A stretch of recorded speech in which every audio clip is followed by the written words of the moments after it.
I can't see OBS. I'm actually stupid. You can't see it? I can just see the blunt bunny and a black screen. Alright. Maybe that was, I mean, there was something, but it was just black. Oh, how about that? It's still just black. Why does this thing suck? Oh.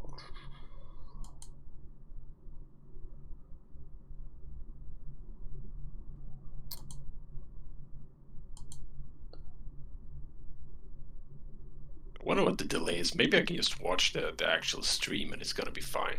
You really can't see that? No, it's can't so... see shit. Huh.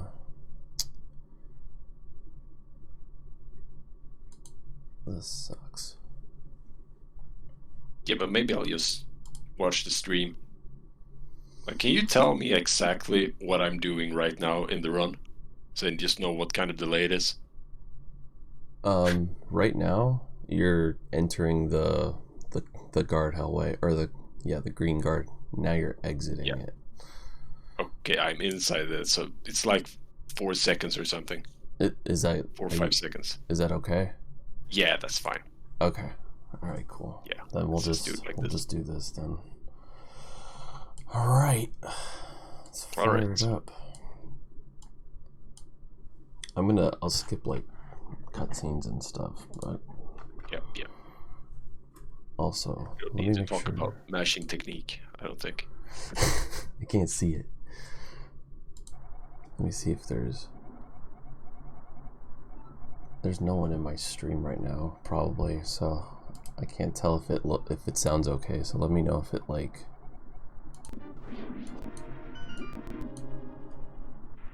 Let me know if it sounds okay in reference to my voice, if you can hear it, but and that they can hear you.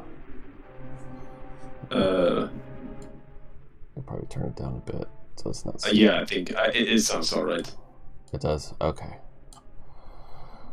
Alright. Just to make sure I didn't miss anything. Probably nothing interesting here, but. Just walking. I sometimes lose like 20 frames before the first screen transition, like leaving Link's house screen. Yeah. And like I can't figure out why I do that, and it makes me so mad. I think it might be the bushes. Yeah, it's probably the bushes. It's stupid, but it's Or like I try to pump to like ambitiously going to the ledge, so I end up holding diagonal for like 10 frames and then changing to up or something. Yeah, it's that too. But it's usually the bushes, because you have to throw 2 of them. You know what I mean? Like throwing anything is like pots or whatever is always like, because there's always like a little variance there. Yeah, because lately I've been losing like half a second before entering courtyard. And it's not great. But it also that first part's hard, so it's normal. It is, and I'm pretty sure this is gonna be a 552. Well, it's 550.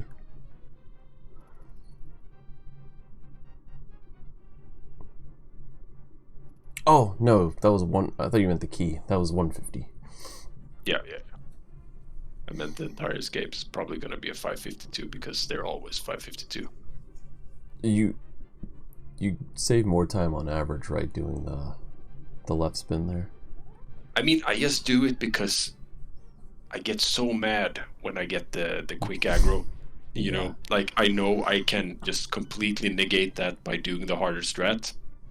And I tried it in the past, and it is really a bullshit strat to do. But at this point, I feel like, okay, I should be good enough to do this consistently. That's how I feel. I can't do it still. I mean, at first, I messed it up when I picked it up now recently. I messed it up all the time, but I just, committed to it and just played out runs, even if I missed it. Like, I took the 2-second time loss and just kept playing. And then I just, did like 10 left slashes before every session just to warm it up, and now it feels okay. The only thing I was going to say here, it's not a big deal, but You just kind of have to anticipate his like swing. Oh yeah. I know this. It's just I rushed it. I needed to slash a little bit earlier there, I think. You know what? I think you're right. Yeah, I think you're right. Like, because that was a really quick start, so I needed to just, cut it a little bit closer and not go straight up into him. And started just a tiny bit earlier, but it worked out fine.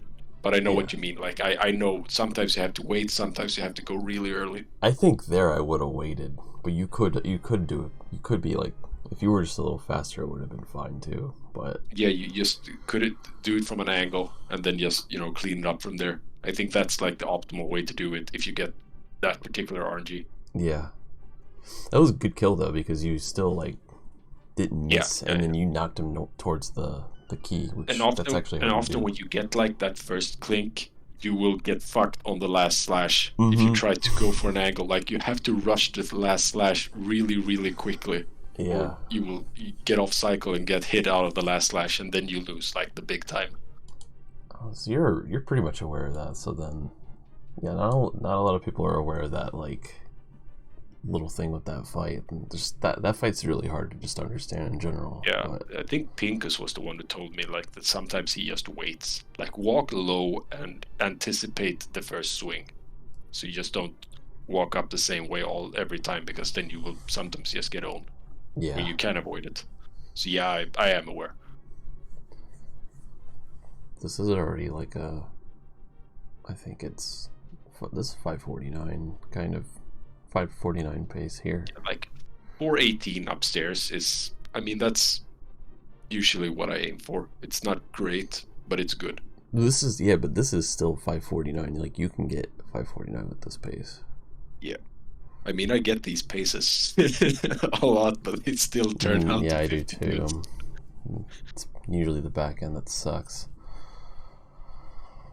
So I use sword more than, like, I think most people in Escape and also in Eastern Overworld, because I just don't like the boomerang.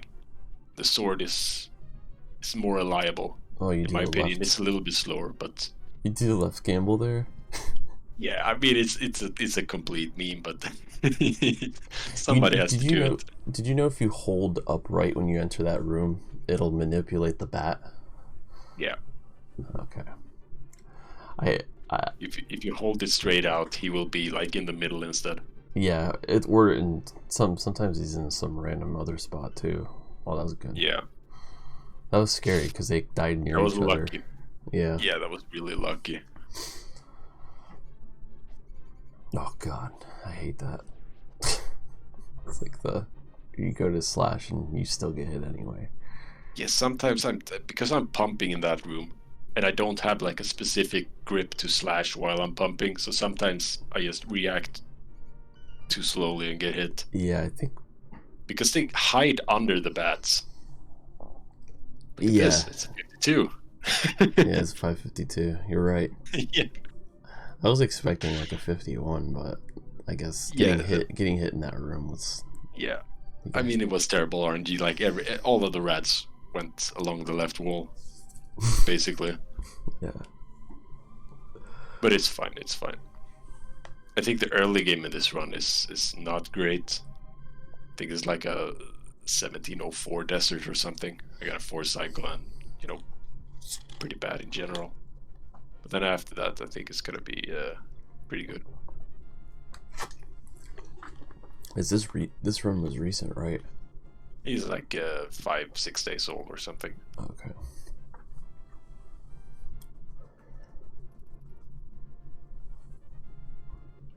Is there? Let's see. Oh god, yeah, they're all getting in your way. Oh.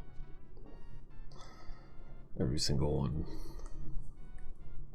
That screen's kind of annoying sometimes. Yeah, it's so hard to react sometimes. Like you see someone coming towards you and you don't know, like, is he gonna stop? Is he not gonna stop? And you know that if you don't pre-slash, you're not gonna have time to react if he doesn't stop. That was just a misread. I thought it was like half tile to the left.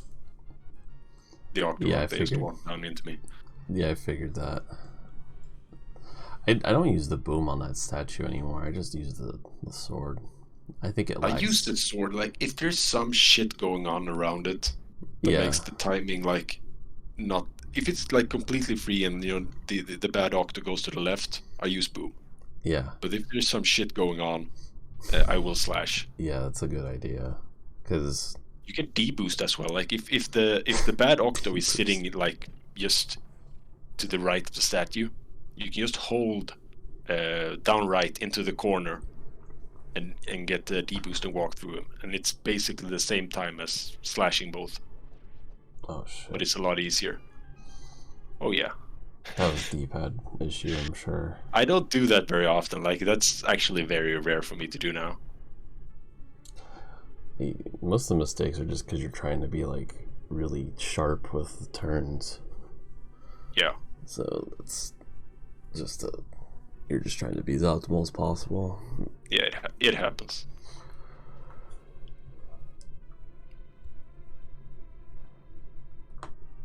I'm probably mad at this point because of the octo and the overworld and the 552 and the fucking up the Stalfos.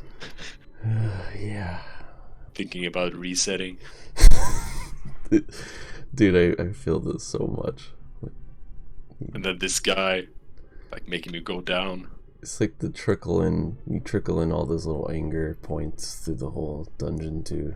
Like if something goes wrong. Because the mistakes in this dungeon are huge. Oh, that was a good boost though. That was a pretty good boost. Then I fucked up the chest. Yeah. I sometimes get the damage less.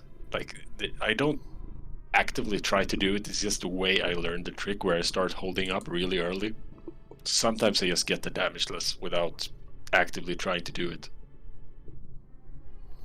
Yeah, I mean, I don't know how. I've only gotten it like maybe 2 or 3 times ever. It was never on purpose. Alright, let's see what you do here. Oh, you always go just straight for the arrow. Yeah. Okay. No fucking around. I've never learned the 1/ stuff at all. Yeah, when I started playing the game, Jake was like chilling this strat so hard, so yeah, it's actually never good though. Okay. It's yeah. There's better places to get rupees, I think. It's like really yeah. Yeah, I just go for that was like a really nice cleanup. I actually didn't intend to throw the pot on the left guy. Oh, that was really sharp too. Like that. It happened to work out.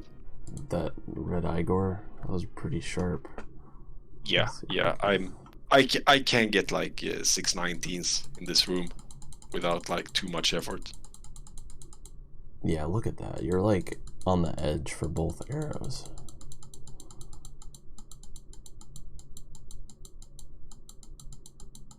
Oh, you hit the...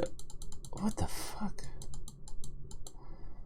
Holy shit, dude. That was yeah, that must have been like a 6, like 15 or something. This is like so fast. That was good Armos too, wow.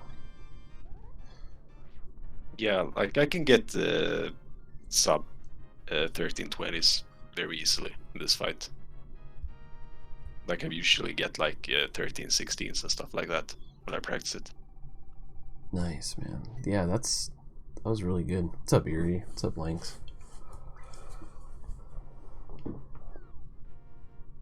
Blessed to get to not only watch FSG's full run with no interruptions, but he's in the voice call with me.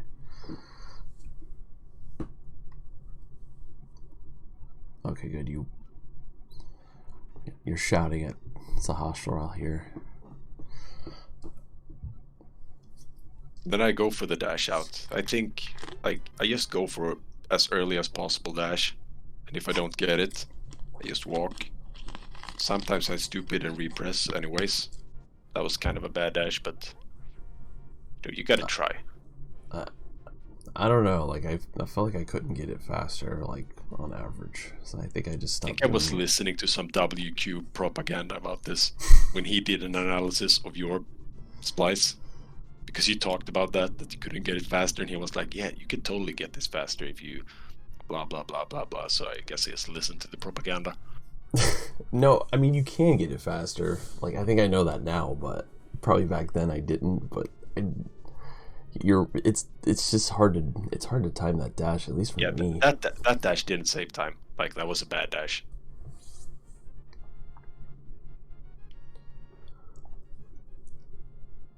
It's good so far.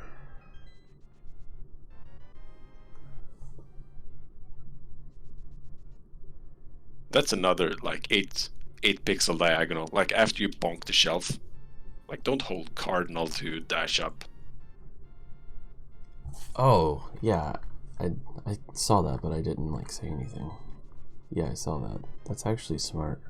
I also hold diagonal out of the book there too, like down. Oh yeah, that's a good idea.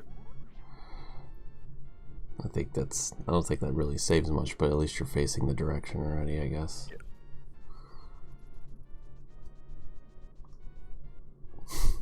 I already assumed I was gonna learn some stuff.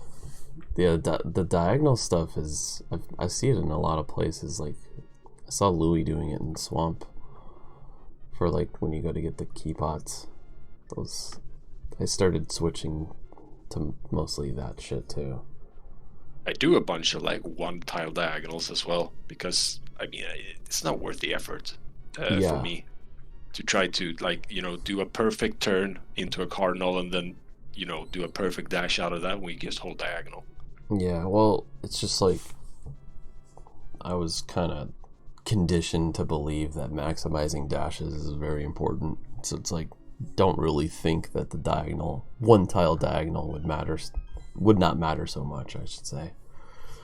But yeah, I was actually surprised when I sat down to look at it how much it actually loses. Yeah. But it's like a frame on a tile. Yeah. Versus like perfect. Yeah, it makes more sense. It's like I think I saw you when I first saw the Yuzu strat for this room in desert, the one. Yeah. I saw you use the diagonal and I'm like, oh my god, I'm a dumbass. Because I was having trouble exiting that door. That door is like a bastard door, I think. I mean, the bad thing is overshooting. Like you minimize overshooting so much when you do diagonals. Yeah. And then it's like if you leave a door as well, you can nudge in the door if you turn too early. And there's like much more things going on if you try to do a perfect cardinal. And the payoff is just not worth it. Yeah. I think you're 100% right on that. I mean, I wouldn't shame anyone for doing cardinals on a tile, but the half tiles, like at least some of them, you actually do not save time with cardinals. Like the key pots in Swamp, when you go into the doors for the dash there, you literally cannot save time with the cardinal. You actually want to nudge for 1 pixel as well. Oh, you got that pot. Good call there. Yeah, if I'm less than 4. If I'm less than 3. If I'm less than 3, like I will sometimes gamble on the crab outside Death Mountain. Yeah, I because he will usually give me 1 and then I'm at 4 and then it's fine. What's up, nerd crew? You could argue to get this pot if you're less than 9. You could, yeah. You know what I saw Yoho doing was he like slashes the popo in Eastern, the first one. Oh yeah, I used to do that in low percent because the Rupee route was way tighter because we didn't do Julian. We did the double triple, and then you need like a lot more drops than you do in any percent. Mm-hmm. So I used to slash that because it's only like 8 frames slower or something. Yeah, which is probably the fastest like rupee drop you can get if you get it, I guess. Oh, this one, I think I go top here because I'm at less than 9. So then I do this. I didn't get a drop. Yeah, that's smart. Huh. And like this slash there, it's 9 frames slower than going on the bottom and not slashing. So it's slashing the popo. Yeah, so if you go top and you slash, you lose 9 frames over going bottom and not slashing. Gotcha. I mean, it's kind of a gamble, but if you don't get a block, then you just save 8 frames. So, and this is a really bad fight. I'm pretty sure it's a 4 cycle. At least I remember that. Oh god, yeah. This Like, I already feel the pain, dude. shooting random directions, gambling. This is like, yeah, I do this still. Like, sometimes I feel like I'm really good at this fight, and then other times I'm like, I feel like I don't remember how to play the game. Like, I don't know. I mean, that was good though. You cleaned it up. It wasn't like a catastrophe. Yeah, the desert was good, as far as I can remember. Like, there weren't really any mistakes at all. No, I haven't really said anything about anything. Oh, you do that up thing there too. Yeah. I started doing that, but like I keep forgetting to do it sometimes too. But yeah, that thing is nice. Holding up, jumping off that ledge. I do some very precise dashes here. I missed the first dash. I actually missed the second one too. And then you want a diagonal on that one, the last one. Which, oh, this one? Or wait, which one? On the Oh, 3 this dash one. screen. Yeah. This one. So that one's like, is it a little bit, do you get a better slope dash there? If you're diagonal, you always get a good slope dash on that one. Okay. And like, you have all this room to move anyway, so it's no effort to do it.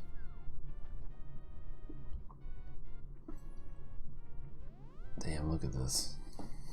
Godly swimming. I'm really bad at this screen. I need to like practice at this screen a lot. I'm actually pretty bad at it too. That was a very good one for me. Yeah, it was a really good swim. I haven't picked up this new boom thing either because I don't like the boom. Like, I don't trust myself to boom dead rocks and shit. I don't even trust myself to boom the pickles, to be honest. Yeah, I tried to justify it a little bit, but I don't really care for it. I'm fine with the only screen that it's beneficial on is that the screen right before you enter the cave, I think. Yeah, and then you can boom the dead rock if you get blocked. The one that yeah, the one right up here rock, when you do the turn. Yeah, I saw Doom do that. That was like also cool, but another thing to react to. Yeah, that I got the really bad dead rock RNG, but I just kept on walking and it worked. And I used to do the menu here for a bit to dodge this guy if he blocks me. But then I just stopped doing it for some reason.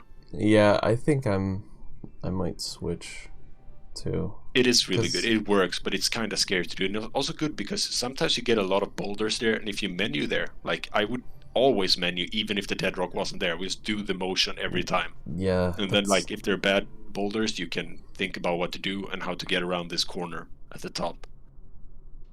Yeah, that's what I've been doing. I've been kind of just using the menu. If I don't have to use it, I use it for the ladder to try to like. Yeah, so I use that ladder, but like I think it's like if you want to use it not on the quick warp, it's probably best to use for the dead rock because you get so much value out of it. You can skip the dead rock, you can read the boulders, and blah blah blah. Yeah, that was a low 17 entry area. I'm pretty sure. Yeah, it was really good. Like just from the like lack of mistakes and bad RNG alone. I'm skipping this. I don't think you need tile room advice. Yeah. Well, that's a good menu there too. I see people do that a lot. And I extend that dash a little bit sometimes just to poke the Moldom out of the way. Yeah, that's pretty smart. That room can be a little like that room is harder with the pegs down. Even though it's faster, it's harder because the Moldorms are free already. Well, that was a good reaction too. I don't see a lot of people do that. Knock the beetle. There's a lot of different variants. Like I know you can pick up the other pot if the beetle is charging you, but I found that just going above like that is pretty good. Yeah. Oh, okay, you do early bomb jump. You feel pretty comfortable with that. Well, it looks like you're consistent. It's the least stressful bomb jump. I don't even practice it anymore. Oh wow. Yeah, I need to get to that point. You die. Is that like not? That's I don't actually... know. Yeah, I just saw Doomtap messing with that, and like I hate bumper skip. It's the worst thing in the world to fail, and that loses like I don't know 5 frames or something, four Oh my frames, god. So you know just what diagonal. I used to just take the stair lag, and then I found out you can do the dash thing recently. Yeah, And now I feel like I mess it up more often because my brain is like conditioned to the amount of time I was holding down during that. yeah. And I can't fix it. I still like mess it up a lot. I menu on the dash up into the door area before petting Sue. Like I just like to have this menu in a completely different place that has no like. I don't think it has too much value in reading the Moldom RNG, so I just like to keep it somewhere else. Oh, you menu here. I see. Yeah. Yeah, I've seen that before. I think ACM fucking menus there. Pretty sure.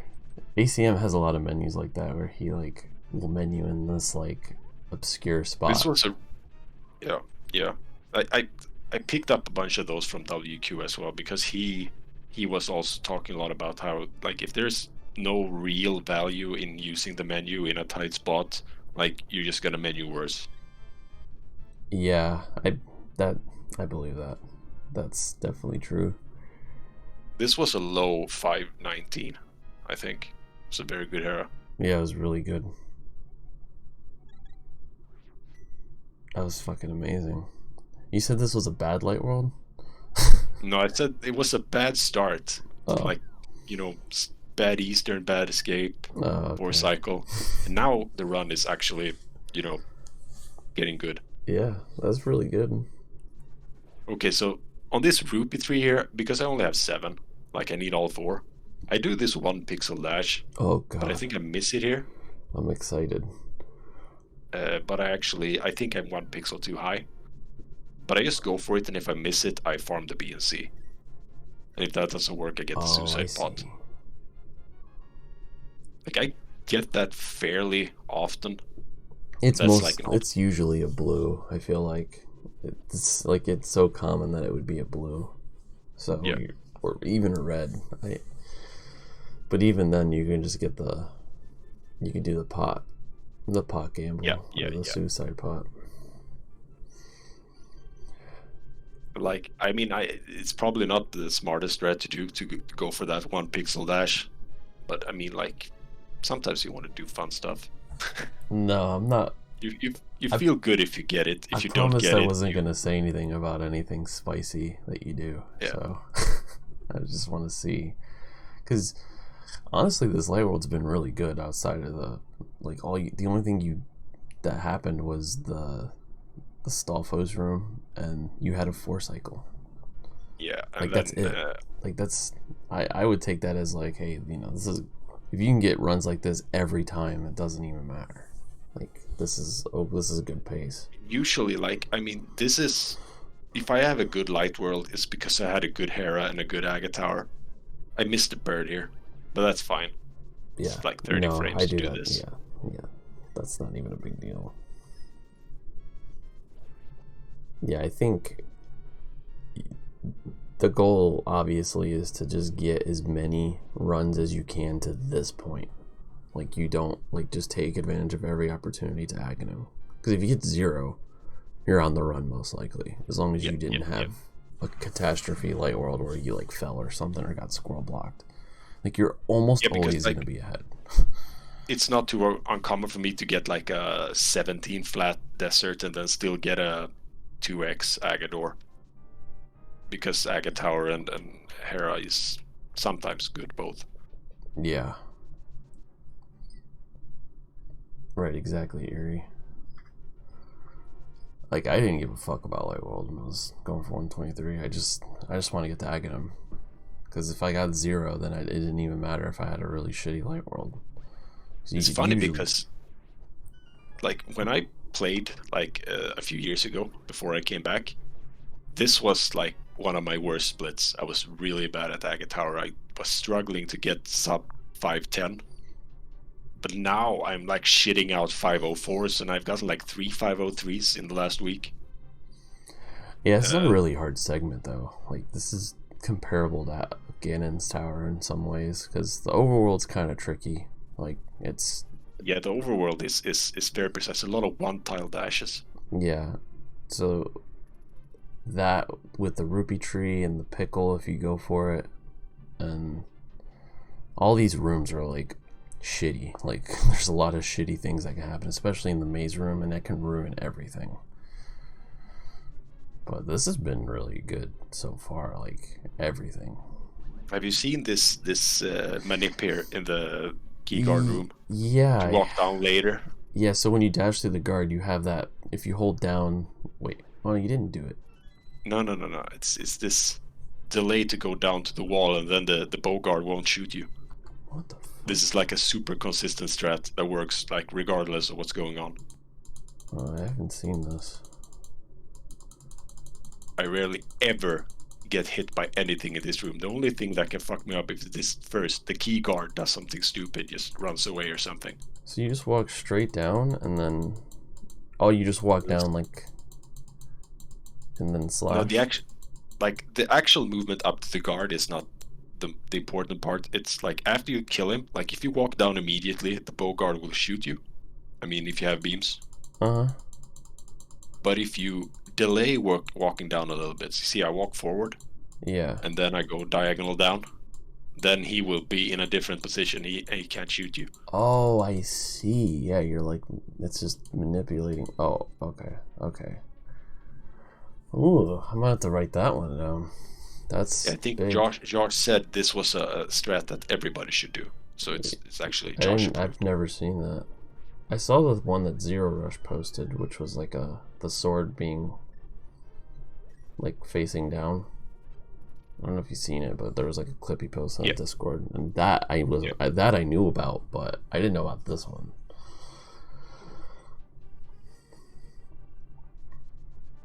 Yeah, the problem with going for the key dash here is the sword guard. Like he can charge you, and like he can be in a bad spot. This like bottom key dash, it has like the advantage of putting yourself in a better position relative to him. So he has like very, very low chance of hitting you out of your dash or charging you. 26:56. That's the time This was almost a 5:03, I think. I actually checked it before we started because I didn't even remember it was this good. So I think it was like a 5:04.2 or something. I think this is ahead of my PB. How many did you get here? Ahead. 5. So it's. Oh, you get 5 blue balls. Yeah, the run is basically dead after this. But what a dick. Yeah, I'd be mad. Nah, like if I play well and I get fucked by blue balls, that's fine. Then I just try to keep playing well and try to get a good run. Yeah, if yeah. I'm like that's on a yeah. That's a good mindset to have for sure. Because like I didn't make any mistakes so far. Okay, I made mistakes, but I played really well, and it was like a good pace. Right. Like it wasn't just like an okay pace. It was a good pace. Like I played well, so I just try to do as well as I can from this point on.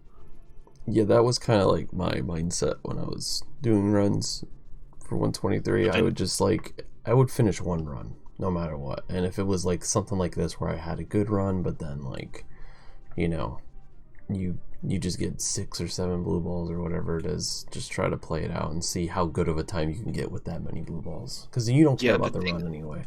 Yeah, and like this at this point, I can technically PB with this time. Like if I just get a really good Dark World, I can still PB. So that was a really good Kiki. Yeah, I don't menu for this. This is kind of a carryover from low percent, where I stopped using the menu because you don't have any boom. That's good. So I just don't menu anymore. It's hard to do good Kiki without the menu, for me at least. But I think if you nudge there. And then I just menu here because I do nothing else. So I just menu to optimize the menu. Smart. I used to, I tried using left hand for those menus. Right hand, I mean. Reach over to get even faster taps. And I could get like really fast menus, but it became too scary to do in runs. Yeah, I was doing that for the God Splice. I was using right hand menus. because it's hard to do. All these menus are annoying because they're all like three. I'm really slow with these menus with my left hand, but I mean it's okay. Just don't mess up, and it's fine. I'm actually like not that good at pod. I rarely get 46 stat use. Usually it's like 47 if I don't make any big mistakes. That's a hard dungeon though. Like you got hammer jump. Then The same with that menu. I just menu in the stairs, like nothing is happening. Just focus on the menu. yeah, I might try to like start doing that and start changing some of my menus. It's hard to do that, man. Sometimes it's hard to change a menu. Like I feel like they get stuck in my head and I forget shit.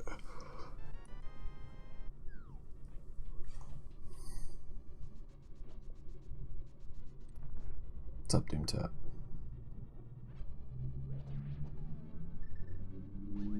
Did you do that on purpose? Like, why did you?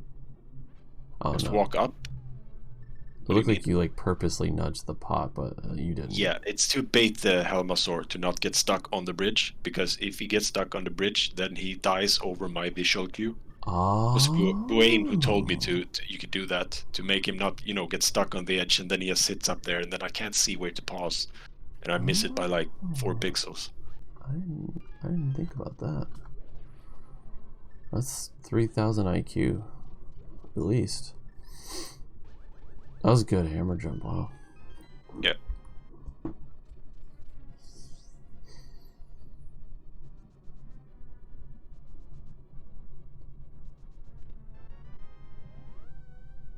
I don't know what I do from menus. I think I like up, left, up. Probably because my D-pad isn't as shitty on that side, so it feels more precise. Gamble on that dash. Which one? The bar it was blocking. Oh yeah, yeah. I mean, sometimes you don't do it on purpose because he does just get in your way sometimes. The run is on life support, so I just took it. Yeah. I have to remember that too, that like since you're 5 blue balls, you're just probably gonna do stuff that you're be a bit more aggressive. I actually no. Maybe just some tiny stuff, but mostly it's the same stuff.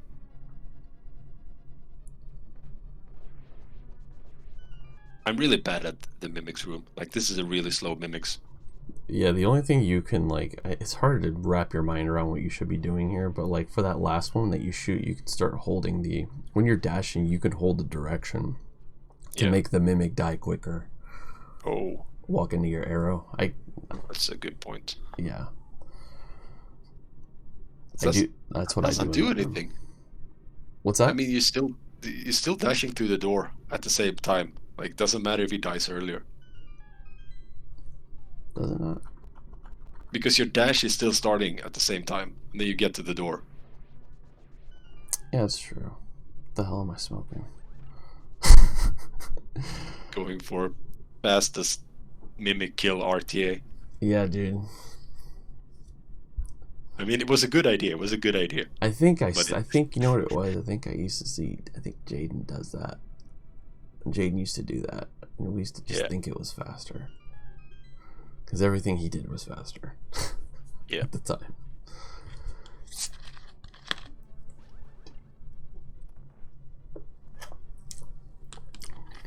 This was a pretty good pod still. Yeah, I mean, you sure you didn't PB this room? I did not. There are things happening later. But there are 2 fatal splits in this run. And the RNG is... the RNG doesn't get better. If I remember correctly. Okay, you slap... Okay, you pull out your sword there. I think I missed a spin spit here. Oh no, yeah. But it doesn't matter because he... Yeah, you got the good... RNG. Yeah, he gave you a bro-ass pattern. I like this because, like... What I realized is... when he's, like... when he's doing fireballs, you can hit him, and it's not as scary with that strat. Yeah. I'm gonna skip through this. I believe your mashing's good. All right, you got 35, 37. Okay, actually, that's fucking good. That's pretty good for 5 blue balls. Yeah. That's. And a 1704 desert. Like, that could be 10 seconds faster as well. Yeah, that's crazy. Yeah. Then, like, all these, the last 3 splits have basically been, like, perfect for a run. I mean, you have a 519 Hera and a 504 Aga tower, and then a 605 pod. Like, it doesn't get better than that. You don't ever have it. Do you ever have issues dashing this high? No, like, if you nudge, you see, I nudge pretty heavily on the tree. Oh, that I see. Manipulates his movement. You know what I do here? I hold. Oh, it's because I do a different movement here. I actually dash, and then like hold down right out of this hedge here. Like I just hold down right, and I never nudge that. Maybe that's why I get hit there sometimes. Yeah, but if I wouldn't have nudged there or just took a very, very light nudge, I would have gotten hit there. So usually I try to end that dash 1 frame later. So I'm lined up. That was a little high. But if you nudge like hard, and like nudging there doesn't really lose much time because you're diagonaling out of the hedge. Right. Then you move like to the side at right, 1 pixel per frame. When you nudge, it's also 1 pixel per frame. So you lose like 2 frames or something like that. Taking a very, very heavy nudge, like the maximum nudge you can take, you lose 2 frames. What I was doing there was just dashing lower and then just hitting the slope. Yeah, I used to do that, but then Louis told me about this nudge, and it made a lot of sense, and I've been doing that since. Damn, I need to like look at that too. See, there's a lot of stuff that I like either missed or just haven't caught when I watch people do runs. That's like definitely one of them. Yeah, and then I do this variant of the quick warp here that nobody else does. Yeah, that. But it's similar to the one you do, right?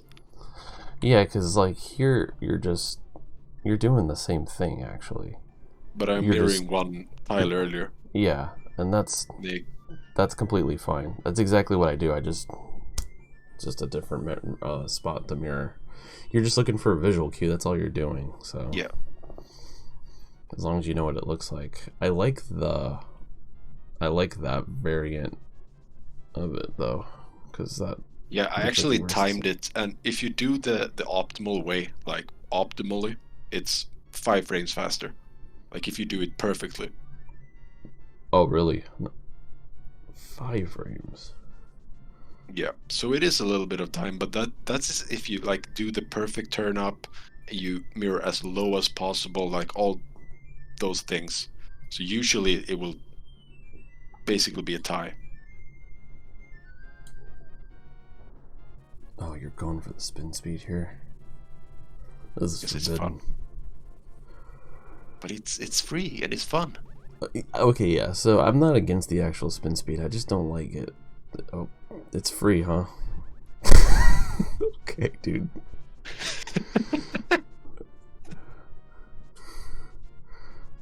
I just don't like it for the screen. Like almost all the time when I actually miss a spin speed is because I go too quickly and I dash. So if I don't see dash, I'm like 99% sure I got the spin speed. So I never check or anything, and then if I fuck up like that, I just assume that I did something wrong with the takeoff. That is so rare to happen that I actually miss it by going too late. It's kind of funny. Okay, yeah. So I was.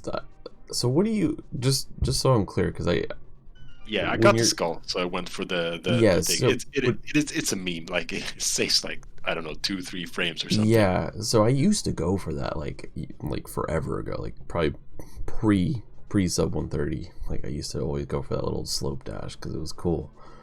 But if you get a fairy, you can go for it too, right? I'm not sure, but that might be true. If you get a rupee, like a green rupee, in those two first skull bushes in the long line, you can also go for it. If you get a green rupee. Yeah, in those bushes that normally have skulls, like there are two bushes in the beginning of the line, like the two rightmost bushes. All right, that's good to know. Like if either of them drops a rupee, but it's kind of hard to pay attention to that when you're dashing. Like sometimes I dash and I was like, was that a rupee? Was that in the right bush? Yeah. I don't know. Oh, cool. Yeah, I like this strat too. I do it very, very tightly. That was like as low as you can be. Because if I get that stupid RNG that blocks, I still go for the dash. Because you can make it. And then, like, I menu in the Gibber room. So I can't use hammer here. So I do this pot throw and dash. And that is actually the fastest way you can do the room that is not a meme.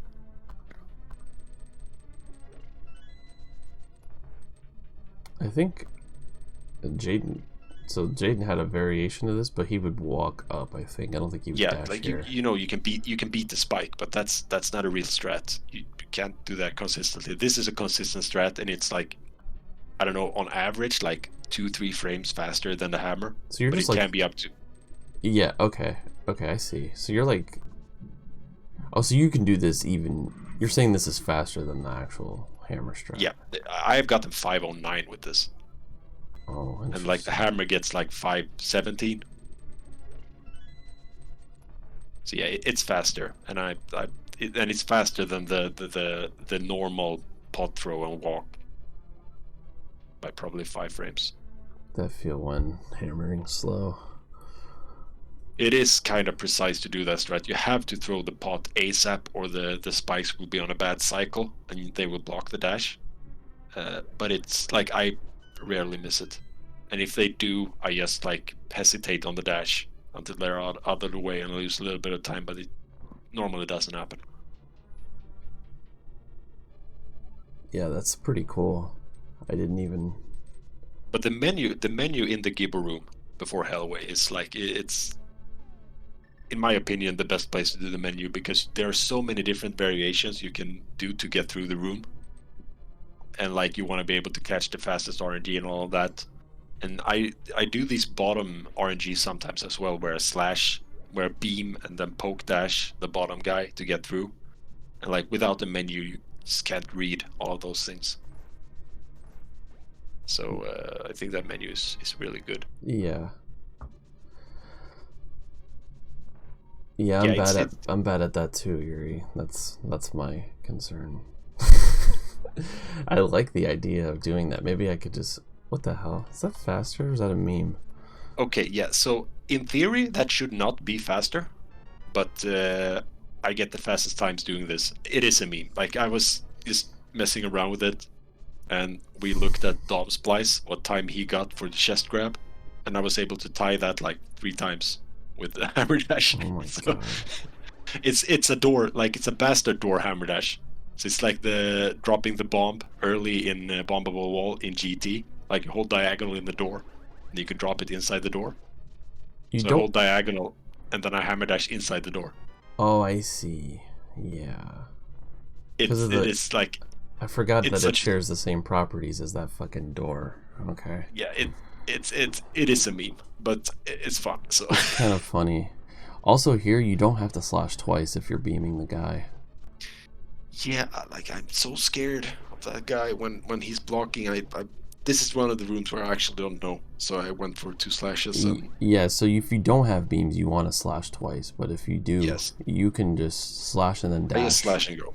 Okay. Because he That's won't. gonna be safe. Yeah, it'll always be safe. Yeah. Okay. Oh, is that it, Zeri?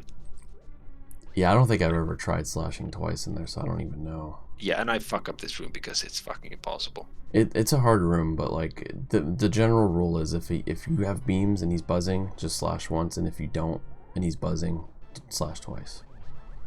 And you're always safe with that top guy. Yeah. Okay. I've been messing up blind lately.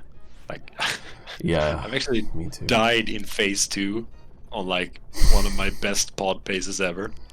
Fuck. Because I just get hit by some stray fireball that I don't know where it's coming from. And then I try to compensate for that, and then I get hit by another fireball on another run. Do you do this? Do you do the dash here? I didn't check. You don't dash here.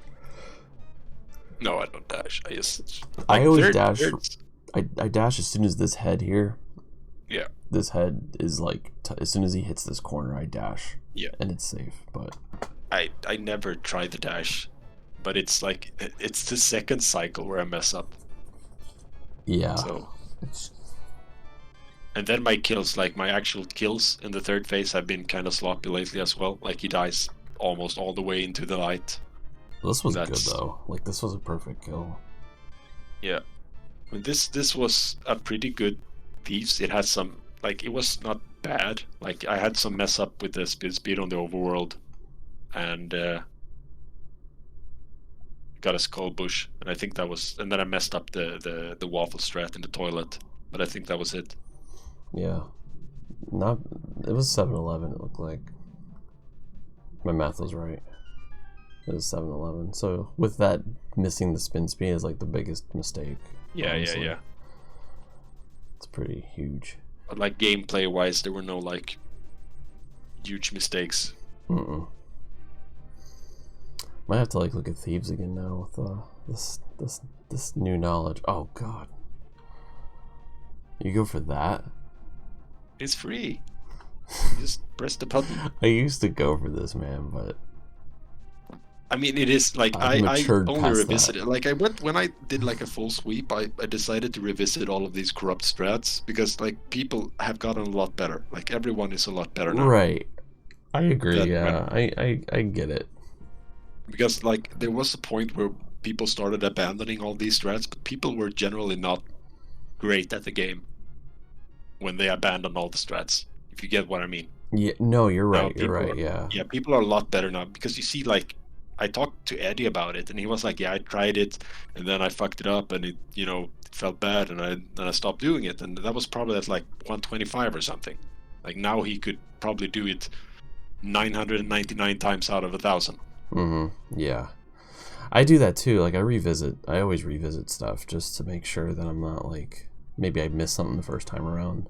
I just didn't get it. Now suddenly I get it. That happens a lot with, especially with this game. Same with the early bomb jumps. Like when I started playing this game, nobody did early bomb jumps. The only one who I watched who did it was Super Scutch. Yeah. And everybody else, not even Selna or WQ, did the early bomb jumps. And yeah. Now it's like... It was like such a forbidden strat. Like you just didn't think that, you know, I don't know. Now we have new tech with the dash buffers and stuff like that, but you know, early Hera bomb jump is like considered like a pretty damn easy trick. Yeah. Among the top runners. Agree. Yeah. It's something that I probably should have went for a while ago because I was actually consistent with it. Like, I mean, you gotta learn it with the dash. Like the slash, I did it with the slash before the dash was found, and it was such a scary trick.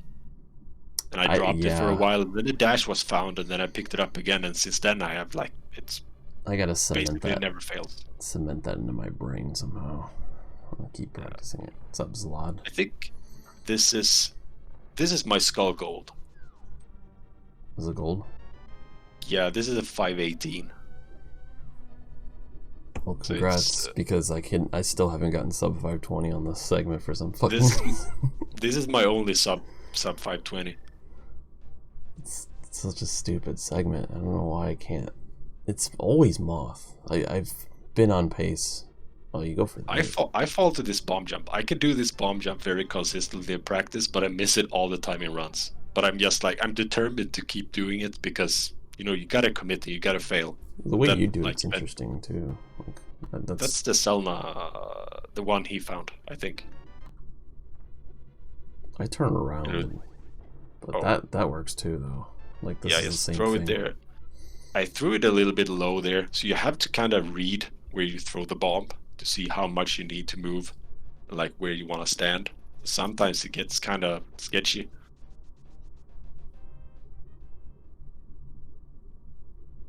Yeah, I might start going for it on bad runs, because I know how to do it too. I'm just not 100% consistent, so I haven't been really.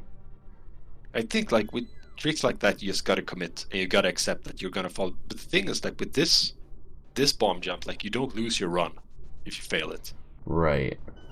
I mean, it could put a dent in it, but you lose like, I don't know, like 4 seconds or something, 5 seconds. Depending on your bomb route too, it could be pretty tight if you need to use an extra bomb. If I'm down 1 bomb going into ice, I just skip the double bomb in bombable floor. Oh, okay, yeah. That's just do the single bomb slash the switch. Yeah, that's true. Here I do a diagonal as well. This is a very good diagonal. I don't do it here. I think because I'm so used to like having the when I menu here, I check where I'm standing, and I like being on the grid for this particular. Because I know Louis, like he does a cardinal and then he turns up before he dashes to get off the grid, so he doesn't get perfectly lined up with the mummy. And there's no way that is gonna be faster than just diagonaling, I think.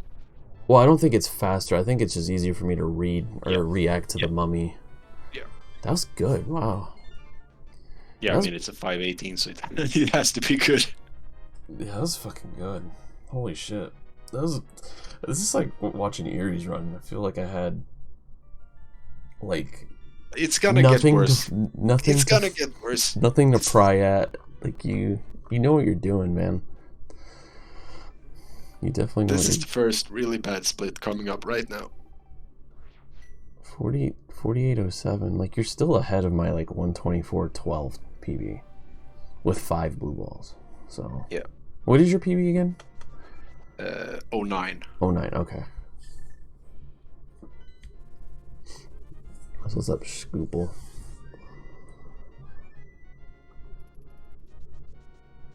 Yeah, I think I'm gonna have to revisit. I want to revisit a lot of stuff.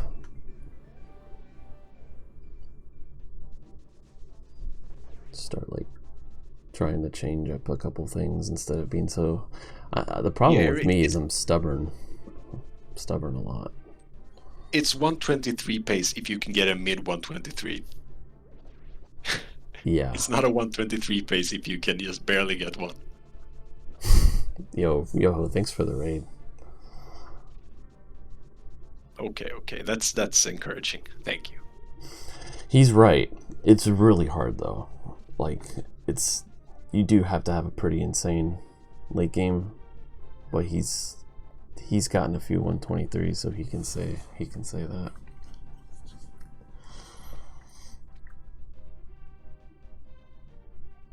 That was also like I was gonna say something about this too. Picking up from there, I had trouble. Like personally, I have trouble getting the line. I missed a rock sometimes, like slide past it, and it's really annoying.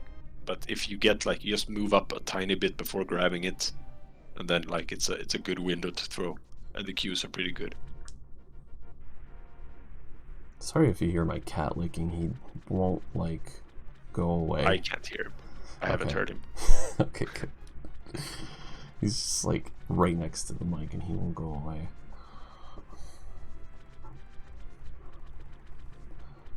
That was good. Oh man, that looked like it was almost too high. The dash to the right. Yeah. Oh my god. Oh yeah. That. I fucking hate I remember now. I saw it and I was like, is that gonna hit me? That's gonna hit me, right? that happened to me yesterday, I think. The same shit. I was like, I'm gonna beat this. Nope.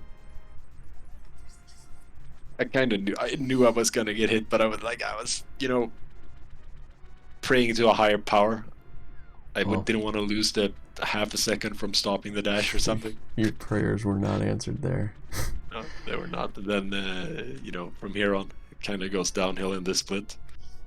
Yeah, when you lose a heart, it's pretty discouraging to even try to get a good ice sometimes, because like I used to be like consistent with ice because it's a low RNG split. Like it's all about just executing the hard rooms. Like most of it. If you don't get lottery or something. So I used to get pretty consistent ices, but lately they have been kind of lacking. The segment's kind of hard, but it's like you said. Yeah, there's no. Oh, you got lucky at least. You didn't have to wait. But yeah, there's not much RNG in this split, but it's a lot of the rooms are pretty hard to do right. And yeah, you will see something coming up right here. I'm pretty sure. I think this was where it actually ended. All the hopes and dreams.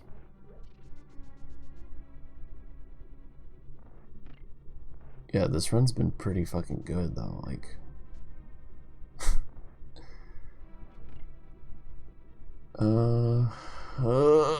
oh my god, yeah. I had a feeling that was gonna happen. I should have slashed that guy, but like I wanted to maximize everything, but I mean, it happens. Yeah, I think I would have, in this case, I think I would have hit that guy too, just because you were already waiting for this dummy to get out of your way. Sub purse. And then I moved to the other, to the right peg. You don't need to do that. The bomb still can't hit you. It's just some stupid shit. And then oh god, I need this. Oh god, I hate everything. Yeah, it's falling apart. That really sucks, man, because you were like 1 pixel like too high when you dashed there. It was a stupid dash to take, but it looked like it was gonna be good. Yeah, but you tried to like adjust it too. I saw it. Yeah. Like, it's just wasn't enough.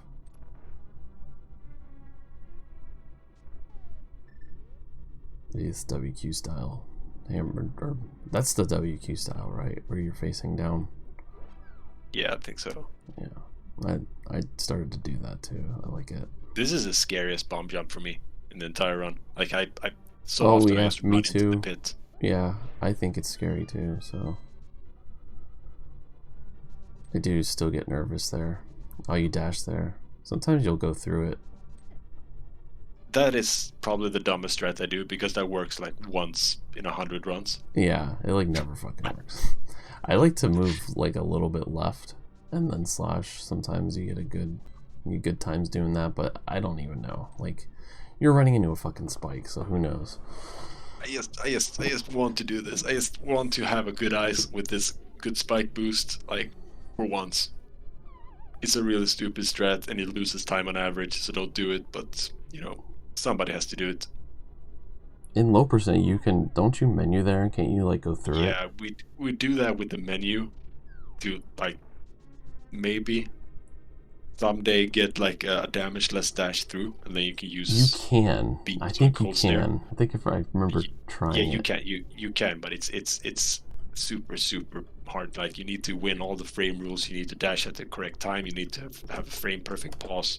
Like, it's such a precise thing. This is being really nitpicky, but you can, like, you don't have to pull the statue this high. You can, I think, like, the top of the eye here, so I'm only like a pixel or two too high, I think. You were like 2. As soon as you see the little white on the... You look at that, because I look at the eyes of the skull next to it. I haven't considered looking at... Yeah, as soon as you see the white, like the little white, you can start pushing. Oh, that's good. That's good. Oh, so like... You see how it's like white on the little... Yeah, I get it. Yeah. As soon as you see that, you can start pushing it. Or shoulder the statue, yeah. It's the cue I use, but... It's very minor. I felt weird complaining about that, but I just wanted to make sure you were aware there was a visual cue. Alright, so that puts you at, what was that, 41? What was the skull time? 40... what does this put you at? Puts me at bad. Yeah, kind of, but I mean, you're still on 123 pace.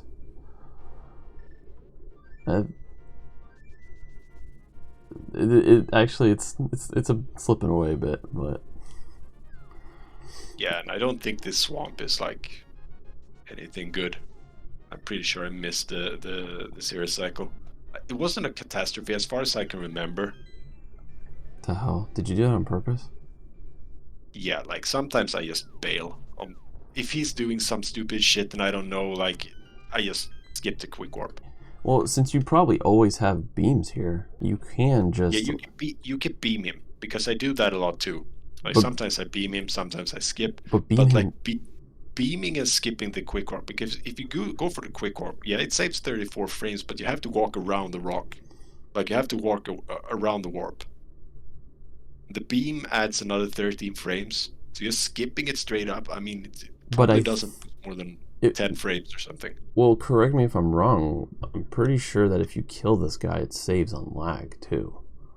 Yeah, so they say, but you know, we don't know if that's accurate.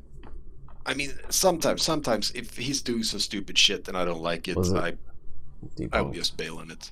Oh, I would beam here though. I was gonna say, if you're gonna beam at this height. Sometimes, yeah, I actually do beam him quite a lot, just because I don't like him. But I think in this point, like in this particular instance, I was hoping he would go left, so I would be safe. I'm sure this is just a big fucking debatable screen, honestly, just because... Like, as long as you don't get hit or fuck up anything, like, I don't care. I'm sure it, like, barely matters anyway. You know what I mean? Like, it's probably one of those things where it's like, well, you're only gonna save, like, 3 frames. But yeah, it was a conscious decision to just skip the quick warp there. Yeah, I hate that fucking block shit. Oh. I forgot about this. That's not good. Oh, and I missed this dash. I did that yesterday too, I think. Yeah, so maybe this swamp wasn't very good. You just don't go for this quick warp, but your warp was high, but... I go for this quick warp, but I'm just actually bad at them. Alright. So this room, obviously, everyone knows, matters. Probably one of the biggest rooms. If you don't get that, you lose like 2 seconds. Yeah. Also, like, I don't know if anyone really knows or cares. When you're swimming here, I wait until Link is like about here, like past this little thing, and then you can kind of like do the swim pump, like the up left. Yeah, I was messing with swim pumping here. And I couldn't, like, sometimes I would get good results, but it, like, I don't feel like completely comfortable doing it, because you don't want to fuck up the ladder, then you blow the entire room. I see. Yeah, I feel like it's pretty safe if you do it from here. If you just hold diagonal and just kind of mash, like go. It's usually a clean shot, but I mean, could be wrong. It doesn't. It saves like 10 frames, 15 frames. What I've noticed. It can save. Yeah, I think it can save about that. But the thing that's important is getting this dash off as soon as you can, because these guys move around a lot. So if anything, it like increases your chances to not like have one of them get out of your way, you know.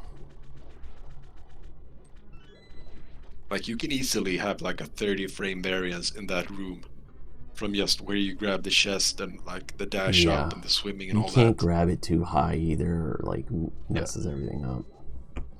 What's up, Squala? Yeah, the swim pumping is kind of complicated, but you can do it. It only matters in 2 rooms in this dungeon anyway. That one and the Phelps room. Yeah. I would just try it. Just give it a try. Try the diagonal. See if it works for you. Yeah, with the Q it might work, because I didn't have a Q when I tried it the first time. Ooh, this guy was wearing a hat. Okay, so I'm actually like kind of bad at this room.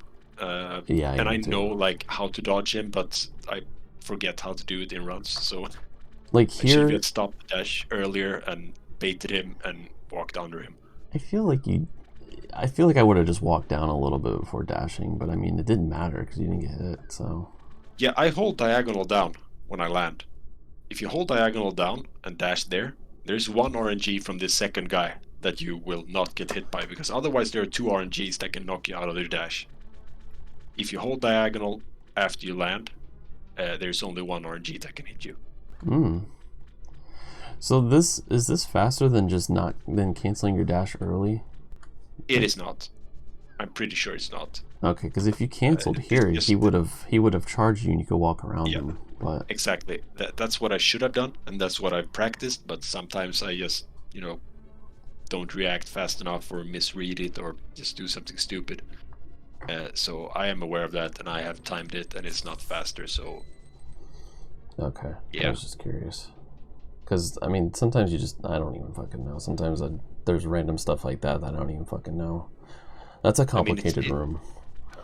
Yeah, the problem is if you have beams, sometimes, like, because I slashed him and he didn't die, but I got lucky and he was out of the way anyways. Sometimes you slash him and he doesn't die and he keeps blocking you, so you have to slash twice. And then, so this is not a good swamp. Yeah, I hate that shit. Dude, every time I walk into this room, I'm like, okay, so just relax and do the lever. Like, don't try to fucking max the lever to the frame limit. And every time I do this room, I end up like halfway across the blue pegs, or I miss it. Even when I try to, because I tell myself, don't fuck it up, don't rush it. But yeah. What do you do? Do you count the wiggles on this thing here? Yeah. Okay. Count 4. Okay. So here, 2, 3, 4. I don't know if this matters, but maybe look into it, or maybe I feel like this dash out that you do here isn't faster. Yeah, no, it isn't. You should walk diagonal there, but I didn't want to slash, because if you want to do the walk, you want to slash the switch higher up, but the Barry was there, and I don't know what he's going to do. Yeah, he was want to get out of his way. Because normally I would slash high and do a diagonal out. It's 4 wiggles lengths. Or he probably counted 3. That's why he missed it.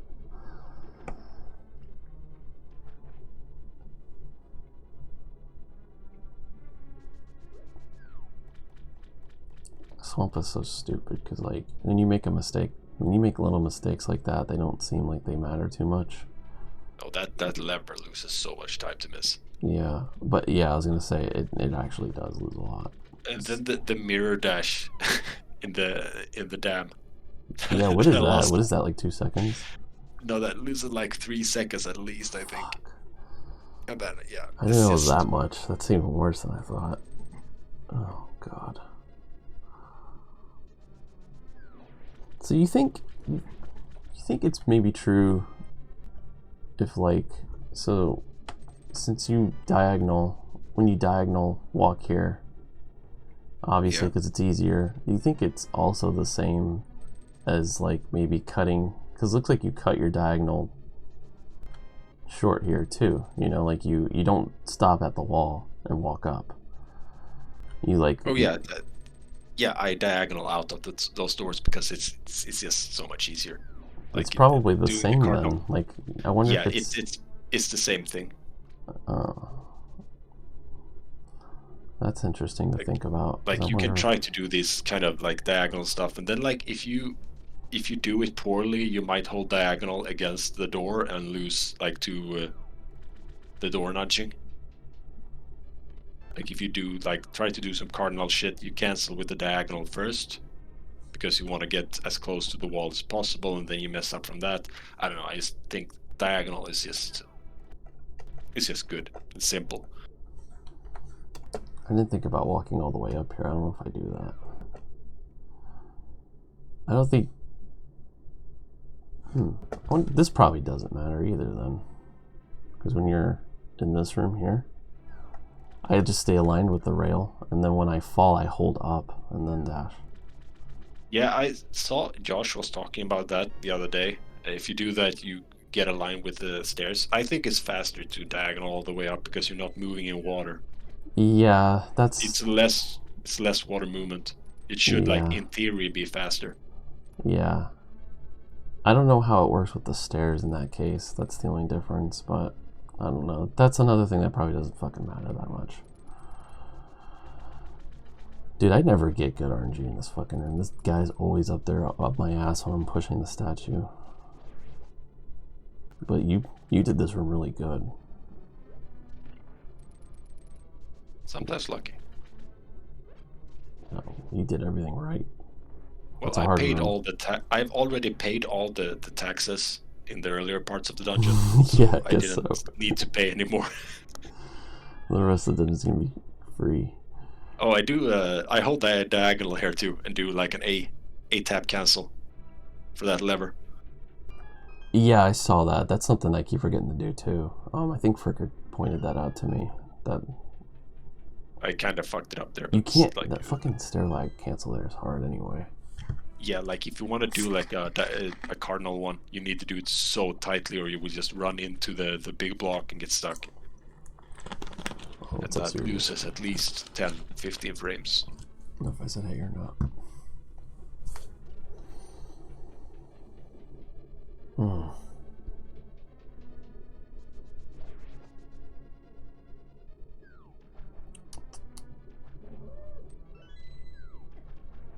I hate this room, but you got pretty lucky. Like, you're almost always gonna take damage in here at least once. Yeah, like I don't really care. Like, but if I take damage here, I mean, it's you always should brute force your way through the top if you can. Yeah.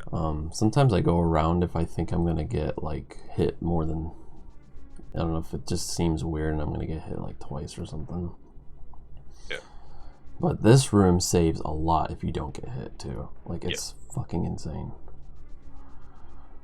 And those are like the two biggest rooms I feel like in Swamp. Oh, I was worried for a second there. Oh, maybe I do get this. You got you got a fucking one. Yeah, I clinked. I mishooked that guy, and that. I mean, I don't know if I would have gotten it even if I didn't do that mistake, because this is a pretty quick one. Where did you clink? On like the second to last hook, I think. Oh, I see it. Yeah, I don't think that would have mattered. The only thing that I see that you do that's maybe a little weird. Maybe you didn't do it on purpose. Like, I feel like I'd try to go, like, when you're here, like, I think you want so back. What I do, I try to get the lowest one. Yeah, so what I do is I do 3 on the right side, and then I try to get those 2 in the middle that I go for now. Oh, I see. And then I go left, and then I go left, and then depending on what happens, I will go back right. Yeah, I think you would have got it. Well, no, I don't think you would have got it, even if you clinked, because he gave you the fast movement. Yeah. It would have been really this tight. Was a very bad swamp. What was it? What was your ice Palestine? So you had a 20. Was it 30 something? I think 27. 30. It was this is like a 59 swamp, I think. It's a really, really, really bad swamp. But I mean, I did like a couple of really costly mistakes, like the mirror block and the lever. Those 2 things you never want to do, and they cost so much time. Mm-hmm. That's just like execution error. Yeah. It wasn't that bad. It looks like it was 27, and then what was this again? Sorry, I just want to know what the swamp time was. Yep. Oh, it was a 6:56, right? Is my math right? Yeah. Or no, 58. Oh. It's a 58, sorry. This is 58. That's not too bad. Right, oops, skipping around. No, considering like the things that happened, that's all right. I think like it was a. Or am I stupid? It was a 56. Oh, it is a 56. 31, you're right. 31 and then 27. So I guess it wasn't all that bad. I mean, that's pretty bad, but yeah, because you want to get like at this stage you want to get like 650. 10 seconds faster. You want to get 650 or lower if you can. Yeah. It's hard to do that, but yeah, if you can try to get 650s or lower. Because the 6-4X swamps are like that's a pretty good swamp when you get that, but usually requires a 0 cycle. Oh, that was close, man. You just don't give a fuck about this run no more. I think I would have taken that anyways. Like, I think I would. There's no way. There's nowhere to dodge. Like, I can't dodge there. Yeah, you maybe could have walked left, but no. Yeah, and this overworld owns with the fucking hook shot. I missed that. It's actually really good overworld so far. You get ice rod here too, right? Yeah. I do the boomer shopping. Is that what it's called? I thought we were gonna call it mega shopping or something. But boomer sounds better. I think Yuri still does this. Yeah. I don't know if anyone else. It's basically only him and me. And then I take this screen pretty risky most of the time. Like this, I just... Yeah, that's about it. Like, I would do that. I would probably do that unless I was on some ungodly pace. I don't even do it this early. I usually wait till the blank... I wait till this tile here before I do it, but this obviously is fine. This crab to the left can do some stupid shit. Like, he could just turn and move down or something. He can knock you out of your dash, which is annoying. Like, yeah, that happened the other day. Yeah, it was it's infuriating. Pretty sad. You go for this flute dash, right? Yeah. Yeah, I'm glad that this was found. It's actually pretty free. I think this is a 214 overworld, which is basically what you want. Yeah, that's like, really good. Getting better is very hard. You like never get. It's like with Meyer. From when I was doing this shopping, it was so hard to get a good time in the segment. But that was impressive. It was pretty good overworld. My cat's sitting on my keyboard. Sorry, just pausing the damn video. All right. Might have been a 213 even. Yeah, what did you ended with, like a 27, and this was a 40 flat ender. Yeah, 213. Yeah. That's pretty good. I kind of forgot that entrance time because I don't shop here anymore. But yeah, that sounds like it's right. It sounds pretty good. What's up, Squiddo? That was a good save. You missed. Well. Yeah, he was staying low and I slashed too high. Usually I don't mess this room up, but I got lucky. I remember trying the menu in this room and I didn't really like it too much. I use the menu like on the edge when I do the bonk and I land, and then I pause so I can go to an optimal diagonal. Like as soon as I'm off the edge of the pit. Interesting.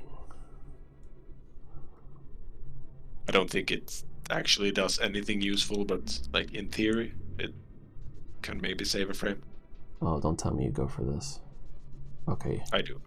I nudged, so I don't go for it. Okay, but good. If yeah, I wouldn't have nudged, I double pump. Okay, so you do like go for it if it's like if you get if I get a clean enter into the stairs, I just double pump and I go for the dash, and it's fine. Okay, cool. I like the strat you came up with in this room too, with the slug. It's a pretty good way to get a free bomb and skip the one in Turtle Rock. Yeah, I mean it is the fastest RNG in the room if you factor that in.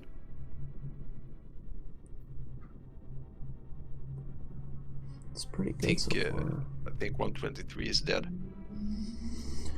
Yeah, it's mainly because of ice and swamp though. Ice and swamp, yeah, this is terrible. This has been good. This is going to be like close to sub 7, I think, or is sub 7?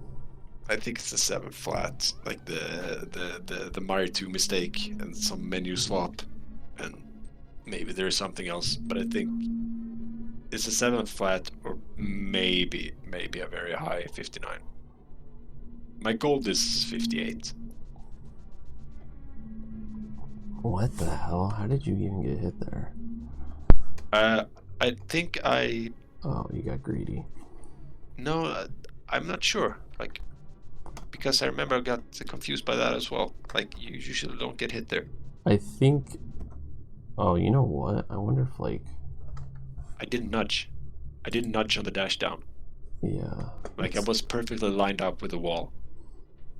And that means, like, I'm not on the grid, so I probably ended up a little bit lower than I would normally. Oh, yeah, you definitely... Yeah, that's why.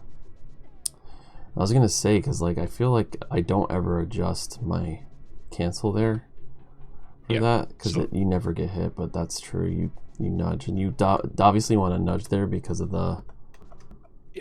Yeah. Alright. Yeah, that wasn't really something you could have prevented.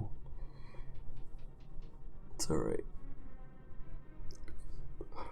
Not a big deal.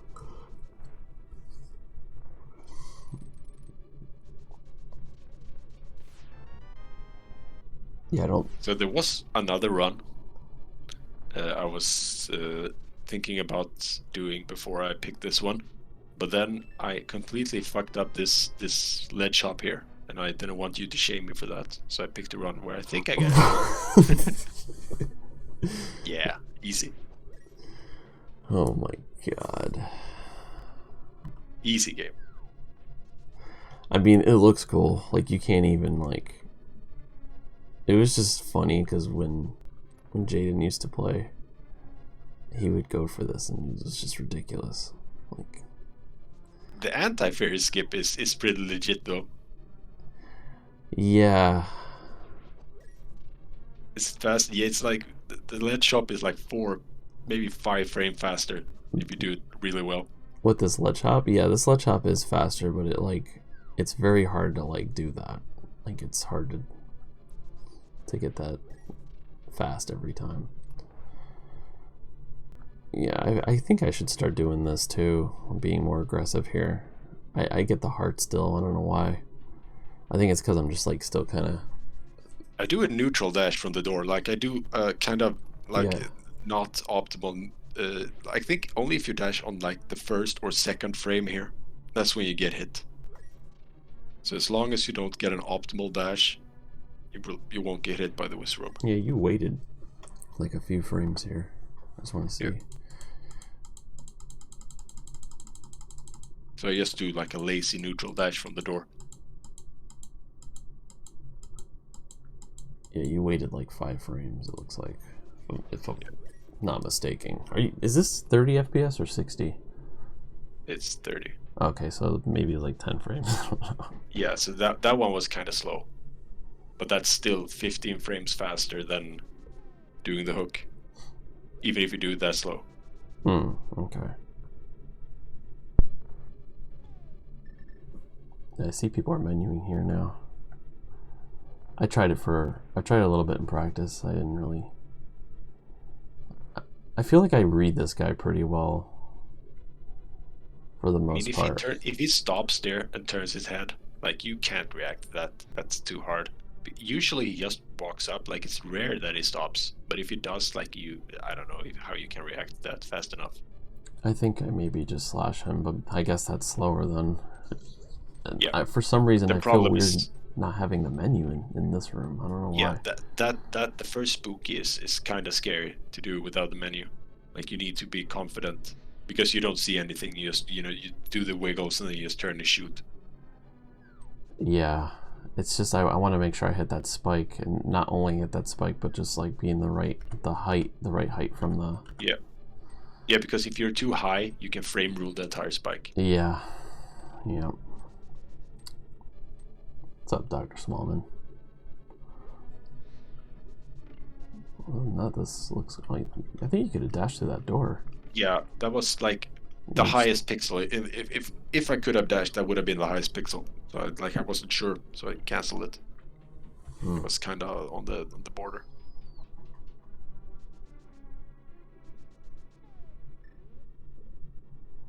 Honestly, good mire though.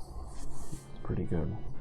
Yeah, it was the mire 2 was a problem, and the fire snake that hit me randomly.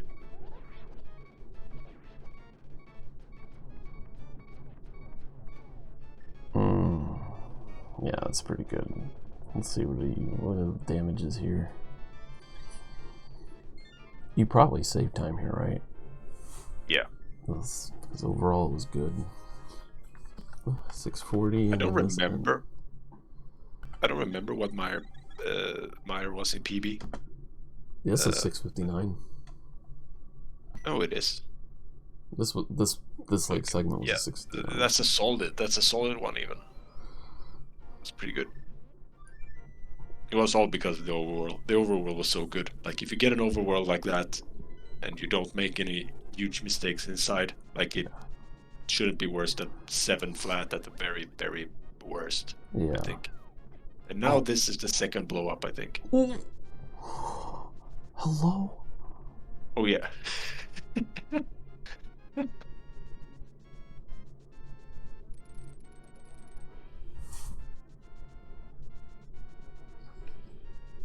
You can't dodge those things.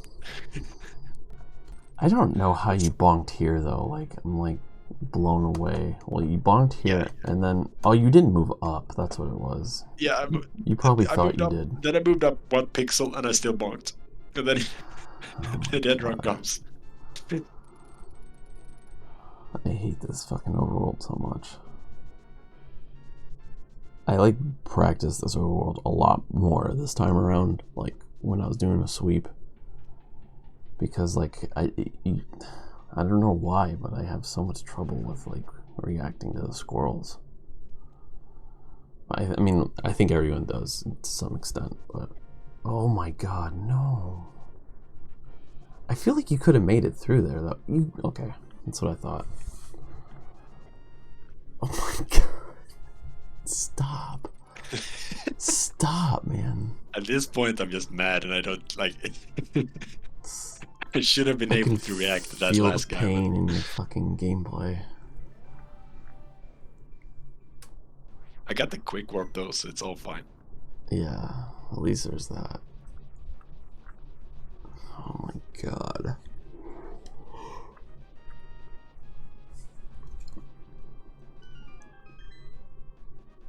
Yeah, you got the spin speed too, you made up for it. Undid all that time loss. Yeah, same. 20 seconds alone on the spin speed. You don't have to like walk to the right. Yeah, I know. It's... You just wait. Kind of you just wait like 4 frames, dude. That's it. Yeah, but I wonder like if you can align a little better with the platform, if you don't move as much as I did. Maybe do a diagonal.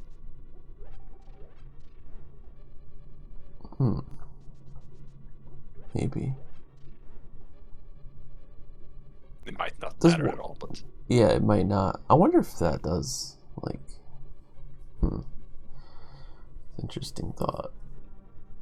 You don't need to align, okay. Yeah, okay. But I guess maybe it doesn't matter. Alright, then we know. Just here, like... I mean, this is the same for the hammer bridge too. If you just stand there just slightly. But I don't do that bomb because that's a stupid bomb to pick up. Oh, do you pick up another bomb, or do you just usually have one by now? Oh, I mean the hammer bridge one, like and. Oh, that bomb, yeah. Yeah. Yeah. For this bomb, like if you get the slug bomb, like if you get this 1 out of 4 runs. I will have a bomb bear, but usually I get this. But that's just like some kind of old habit. I know you don't have to do it. Oh, you were really high here. I don't usually hook that high. Was that on purpose, or? I have a visual cue for that, so you do. It works. Yeah. Okay. I mean, if this works for you, that's fine. Yeah, and you can push this so hard that you can get the actual skip and skip this first roller and get the frame roll to the other one. I have done that once in a run. I don't think I've ever gotten the frame roll, but I've definitely missed the first roller. It's confirmed viable. What does that save? Like a whole second or something? Yeah, something like that. It's gotta be insane.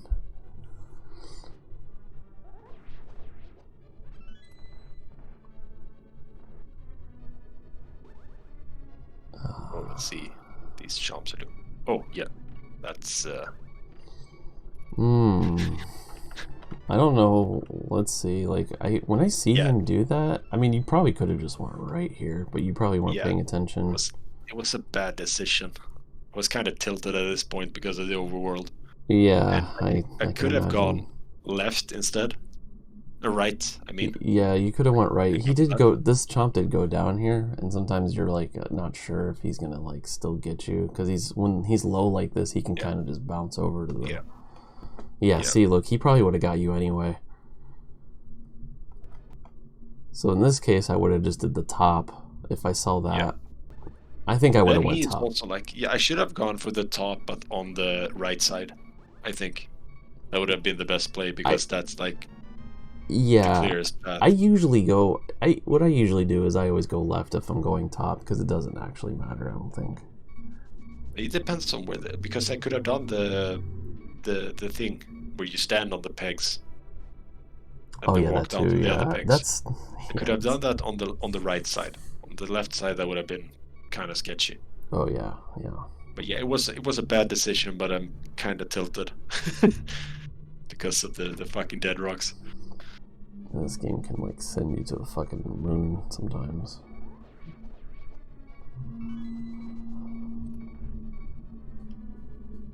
Yeah, I feel like if like we're gonna, I feel like you're just like pretty much in shape to get a 123 or even like even beyond 123 if you wanted to. You gotta just close out the end game. It's so hard to get like Mire, Turtle Rock, and GT to get all those 3 splits like decent at least. It's really hard. Yeah, well for you, Mire, for sure, because of the shopping you do. Oh my god, are you gonna grab this fairy? Okay. Yeah. At this point, like I didn't want to die. I just want to finish the run.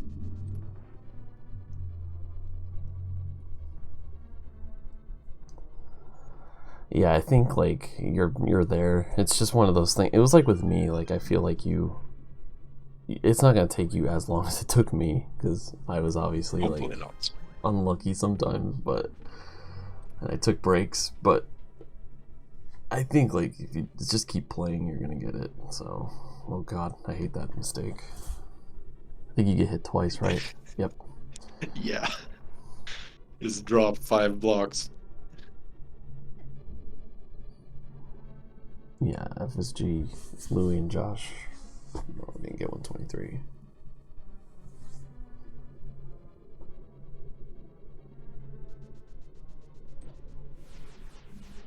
Yeah.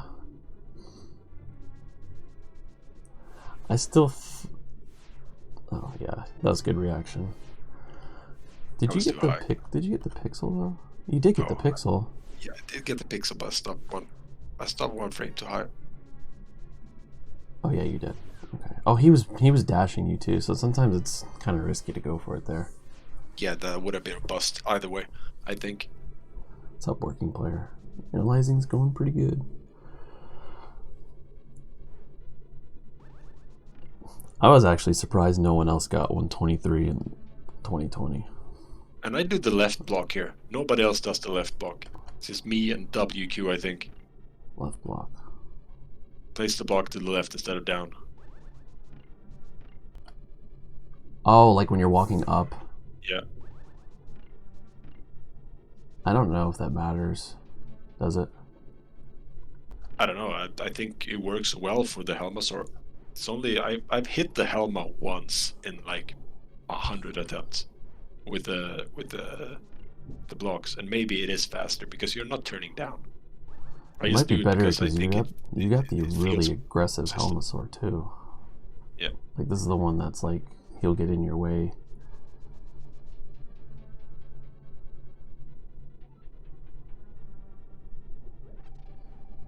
I might look at that too.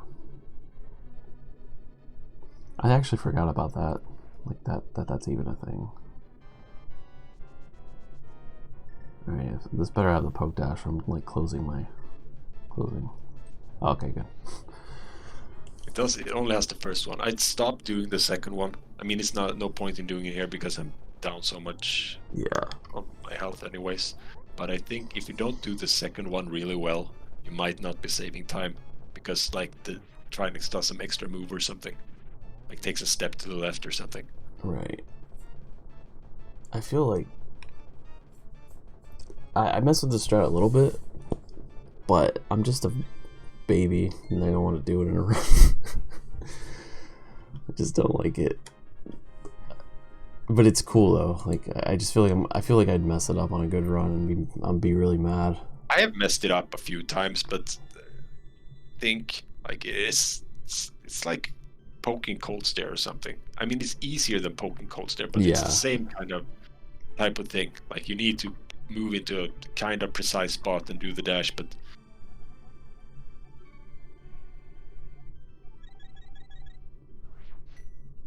yeah. So sometimes, like if you do the second double poke, because you can get like where you get a double hit on the second double poke, and sometimes you don't get a double hit, so you have to slash one more time.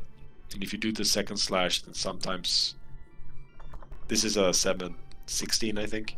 Yeah, I was trying to look at what it was. I mean, most of that was overworld. It's 26, and then.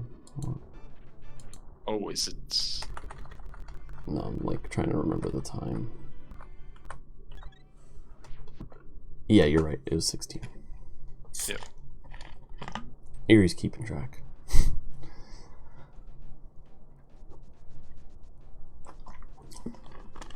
Yeah, that's like obviously when you get times like that, your run's basically in the trash.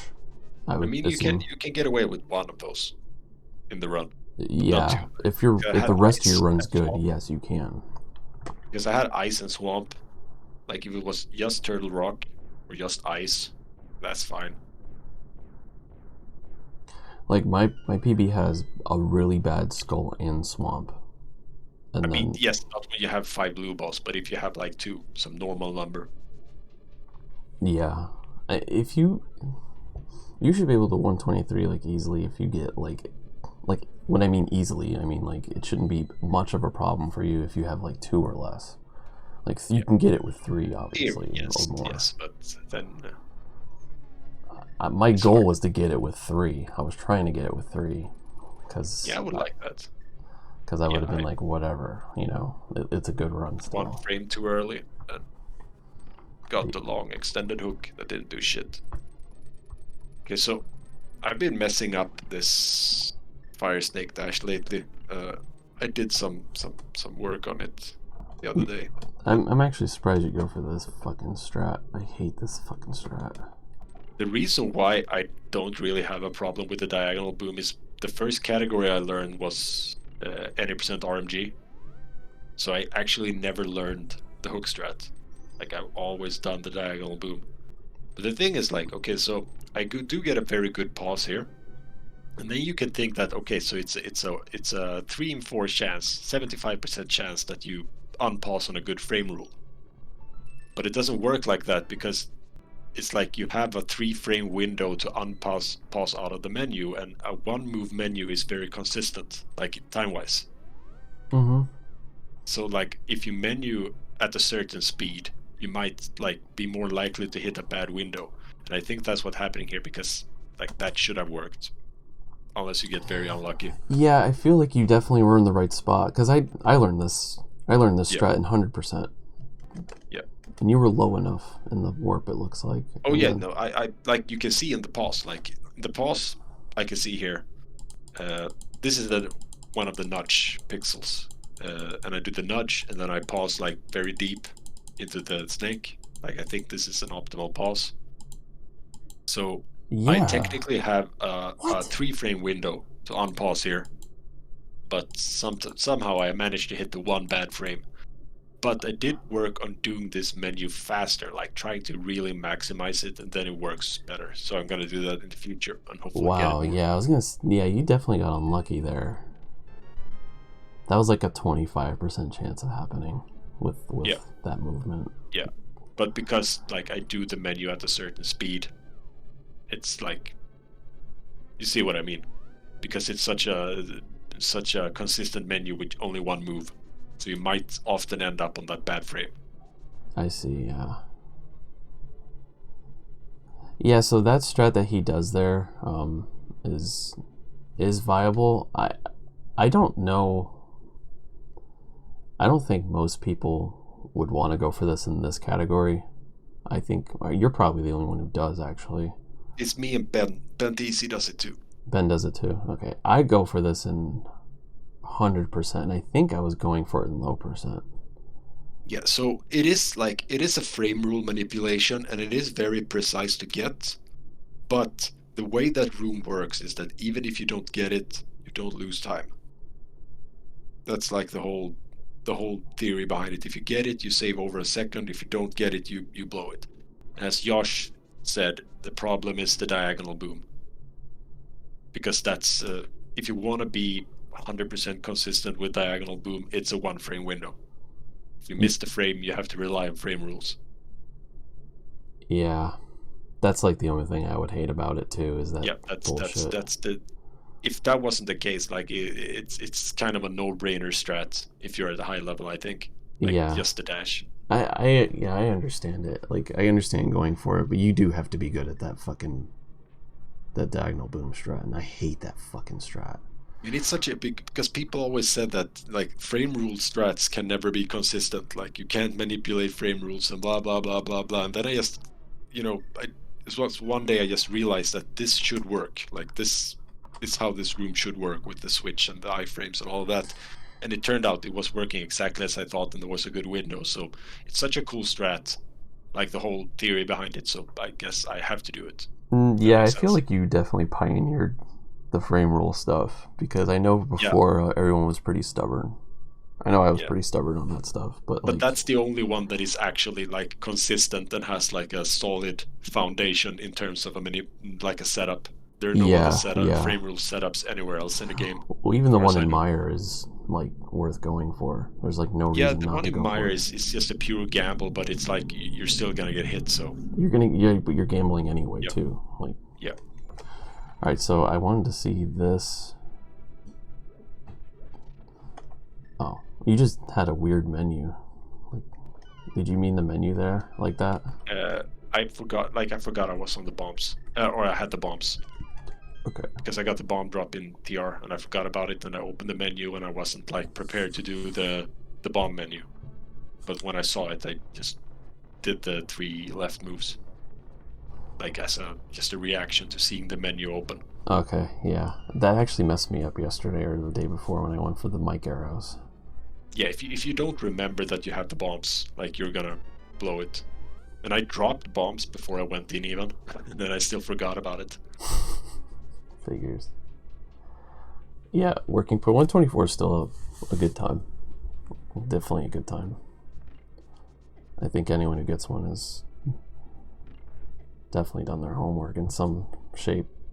Yeah, you have to understand like all of the game very well to get a 124. Yeah. There's a lot of 124s now, but that doesn't mean anything. That just means more people care about their time.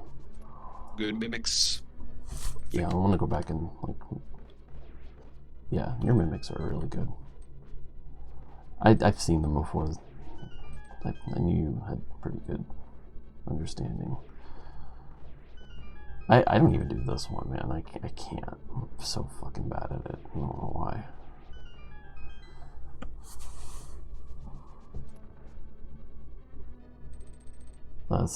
The second mimics is like, if you do that one, you're saving a whole second. I started messing with doing a diagonal in this spike room as well, like for the right side dash. And the thing is, like, sometimes you can go too fast in this room. Like you can get this higher spike hit you on the way down. Like you have the Yeah, low I spike think that is the real problem, and I sometimes you think get hit by this high spike if you do like a very optimal dash up and all that. And I don't know, but I was experimenting with diagonal, and it seemed like to give much more consistent results, because sometimes I just get hit and I don't know why. Like I don't expect it. And sometimes I get hit when I expect to, or sometimes I don't get hit when I expect to get hit. So the room is kind of weird. But when I was trying to do just a diagonal instead, it seemed to like be much more consistent. This is just something it's something to that was worth noting, I think. yeah. I haven't done it in runs yet, but it seemed good. I think what might matter the most in this room, well, maybe not the most, but one of the things I think that matters is how high you hit the switch too. Yeah, I mean, it's like how far do you walk right to begin with, because you have to walk back as well. Like that's time. I And then walk. how high you hit. Yeah, I think where you're doing it here, I try to be as high as possible. Like right where you're at. This is like about Yeah. what I would do. I don't dash here though. I don't dash up to the. I'm pretty sure I walk, if I'm not mistaken. Maybe I'm wrong. I guess the point I'm trying to make is that you want to be as consistent as possible. Not fast, but you want to be consistent and do the same thing every time in this room. Right. I have like a weird way of like reading this room, and I can't even really explain it, but like I know that if I change, if my movement's a little off, I walk a little bit like further left before I begin my dash. Like if something is off about, I don't know how to explain it, because I'd have to like bring it up in the practice ROM or something to show you. But like here you were good, so you were able to dash right at the pot and be okay. But like if my movement was a little bad, like if I were to like pick up the pot or miss or something like that, then I do usually that. walk further. I walk like it's sometimes like a full tile extra. It is like if I expect to get hit by the high spike, like when you get this weird cycle where you get hit by one of the higher spikes. This one here? Is it this one or which one is it? No, no. I think it's the one that is at the bottom left, like this one that is not even close to me now. Oh. Like sometimes you get a weird cycle, and he is just passing to the right. Yeah, that one. I think it's that one. He's just passing to the right just when you get down there. You get hit by him if you go like really optimal on the dash down. If I expect that to happen, I think it happens if you slash the switch very high.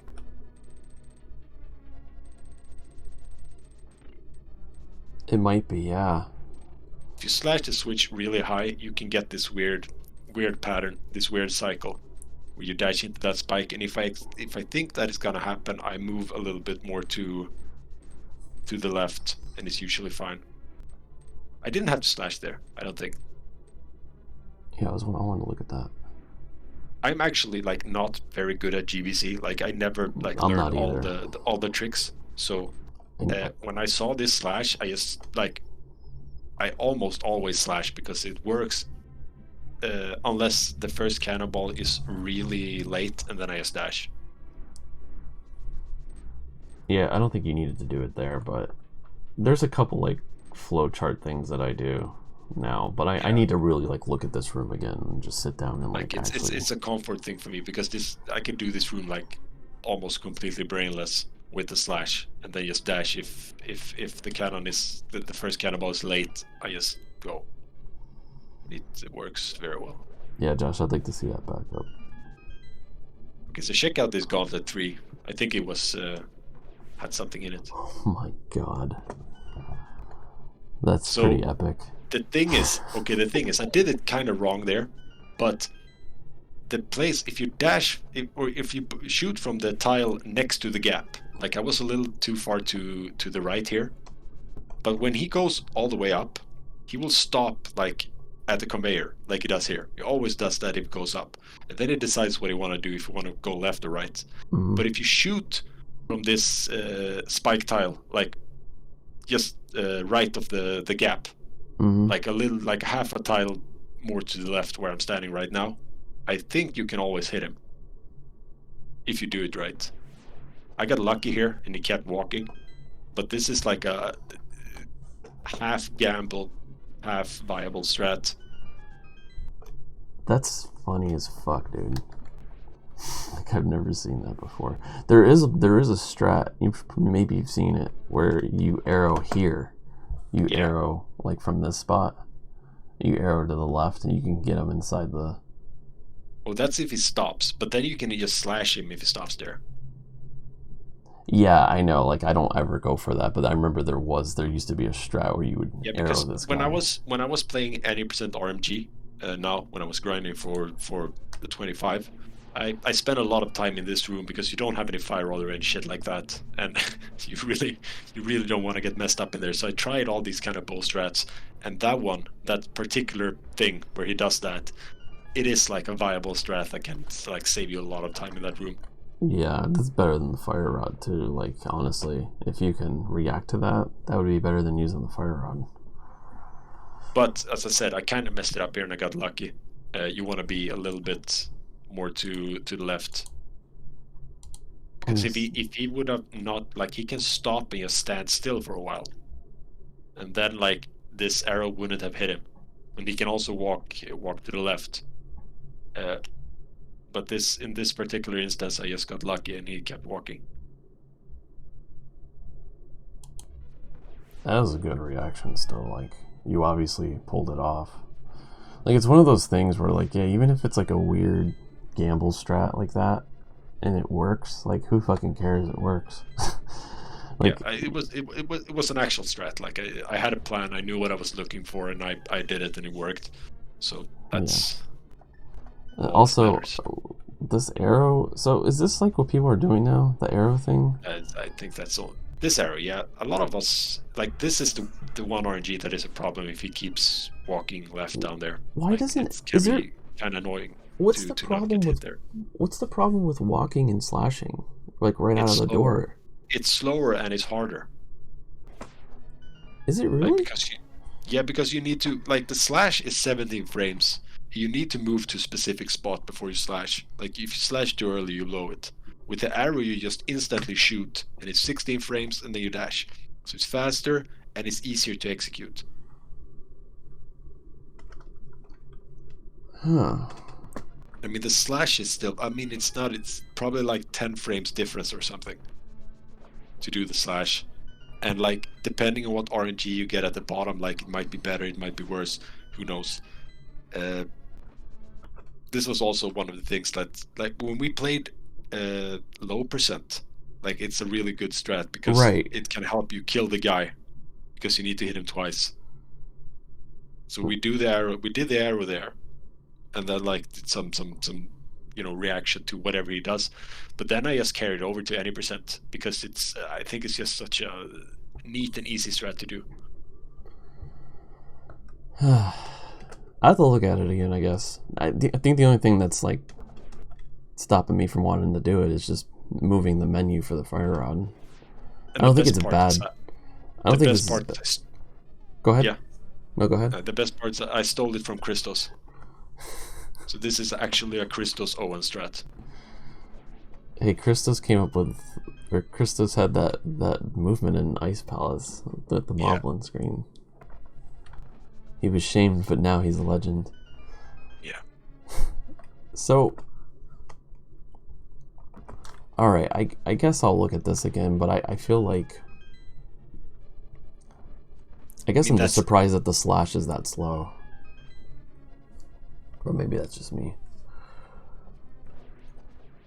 But it looks good. Like, that room can be annoying. Low-key annoying sometimes. It's not always bad, but... I've hardly have issues. I mean, I think, like, the bow or slash, I mean, it's a matter of preference, I think.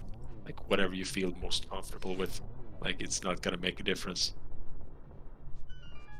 Yeah, like... This was bullshit, by the way. I saw that. I mean, you can't do anything about that. I mean, maybe I could have hit him, like, it was... You can, but you have to be, like... You have to be lucky still. Like, you... If he would have jumped, like, one tile higher, it would have been fine. Yeah, I think you reacted appropriately. You tried to hit him anyway, even if you didn't think. Yeah, like, if he does, like, a kind of large diagonal, uplift. Like I will try for a side rod and see if I hit him. But like you should never go chase him, because if you chase him you can miss the second guy, and then you start losing time. The thing is, like, if you just bail, like if you don't do the arrow in Gauntlet 5 like I do, so you use the fire rod shot there. If you just bail on like a bad first hop, you have one more use of magic, and you can skip the magic in Torches 1. And like the actual, like, if you miss the first guy, you only lose like 2 seconds or something, 2.5. Yeah, Then you that's make back true. like almost 40 frames from not picking up that pot, because even if the pot is not that slow, the whole thing of waiting for your magic to fill, you know, and get in position to do the rod and the dash out, because you get like the doors opening when you try to dash and all that shit. So from my testing, it saves almost 40 frames to skip that magic in Torches 1. So you win back like, you know, a significant amount of what you lose. So it's not that bad. Yeah, that's interesting too. That's a good way to think about it, because the routing in G Tower has so many variables too. Like that's actually just a good point in general. Yeah, I really like the arrow in Gauntlet 5 when I get it, so I can skip this magic, because Torches 1 becomes like it's much better flow. You don't have to pick up the pot. Yeah, I feel like you're just, well, your G Tower is pretty good, probably because you did any percent RMG. So I think like overall you have a pretty good Ganon's Tower. It looks like. Is this one of your stronger segments, you think, or you haven't? No, like I think this is still one. The right side, like a medium segment. Right side Wizrobes. What is this? This is so awkward to watch that. That is from the actual task, so don't shame me for that. I'm not shaming you. It just looks awkward. It just looks weird. Lamolas is more annoying, I think. I think the only other person who I've seen who does that is Soast. Oh, he does. So it's me and Soast. We do the right side with the right side Wizrobes. It doesn't. There's no way it matters. Oh yeah, you see, you have so much magic. Because I don't know. Oh, there was another. I think I missed. Like there was another Landmo that jumped badly. Yeah, that's what it was. I need to look at this again. This strat. I can't. Let me see what you do here.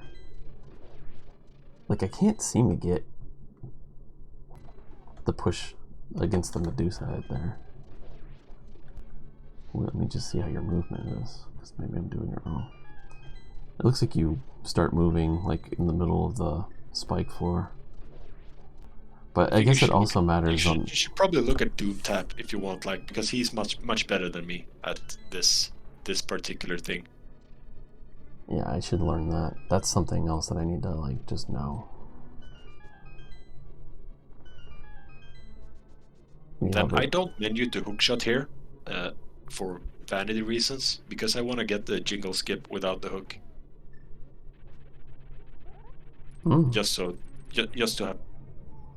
Just to get it. And I like to menu the hook on. Well, there's no. Well, if you're grabbing that key, right? There's no reason to menu to hook. Like it's there is, because you hook to the pegs, and you like save a few frames. Really? That's faster? I thought this was faster. Just this movement.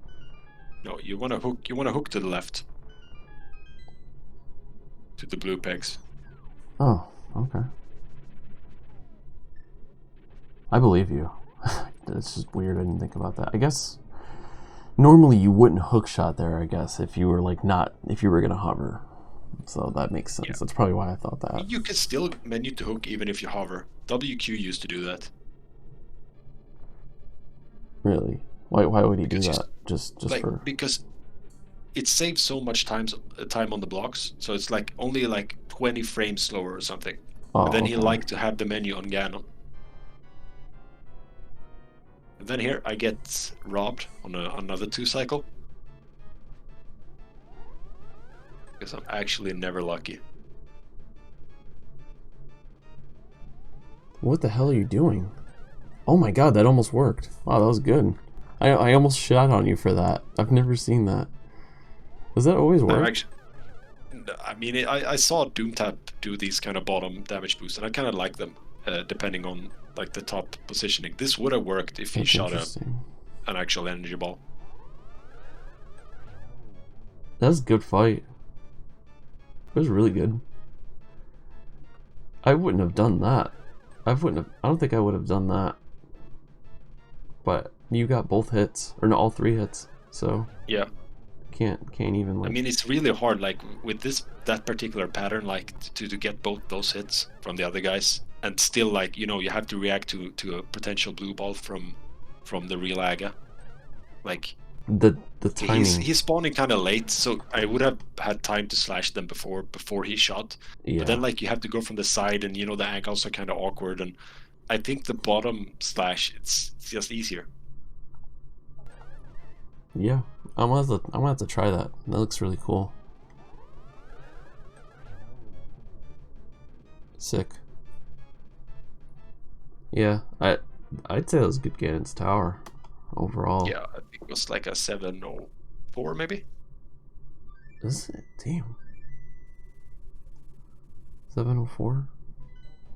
I'm just guessing, like I haven't actually looked at how fast it was. But like there was the land mow, there was some basement stuff. Gauntlet was good. Yeah, man, I feel like, again, sometimes I feel bad when I do these analysis things because I don't feel like I'm finding anything wrong. Because you guys are just like, I mean, you in particular, you're like already set up to get a 123. Like, you just need to keep doing runs. There's like nothing you're really doing wrong. You're instinctively just doing things right and reacting to stuff correctly. There have been a few things you pointed out that I'm actually doing wrong, but they've been like minor things. Yeah, it's very minor. The thing is, it's like the difference between like 124 and 123 really is just understanding how to react to like situations better and just minimizing the time loss when you get like a really bad pattern or something, or bad RNG. I mean, it's fun to just sit and discuss what you do and just look at the run and discuss the strats used and why you use the strat, and because there are other people watching. Like, I might not learn anything, but they might. Yeah, exactly. I think these are always good. I got to the do. blue Ganon here, and I'm on half magic, and I got the blue Ganon. I got like a lot of warps too, I think. I think it's like a 2 flat Ganon or something.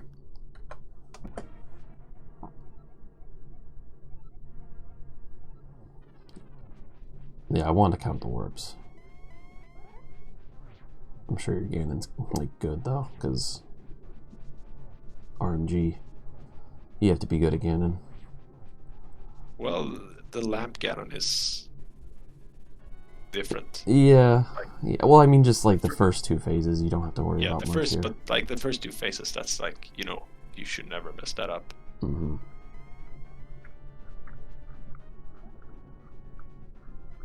And I always go inside the ring on all the RNGs. Like, it's much easier and much like it's the same thing every time to dodge the bats.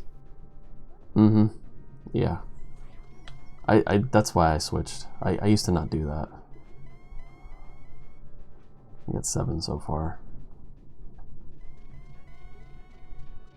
8. Yeah, 8 warps.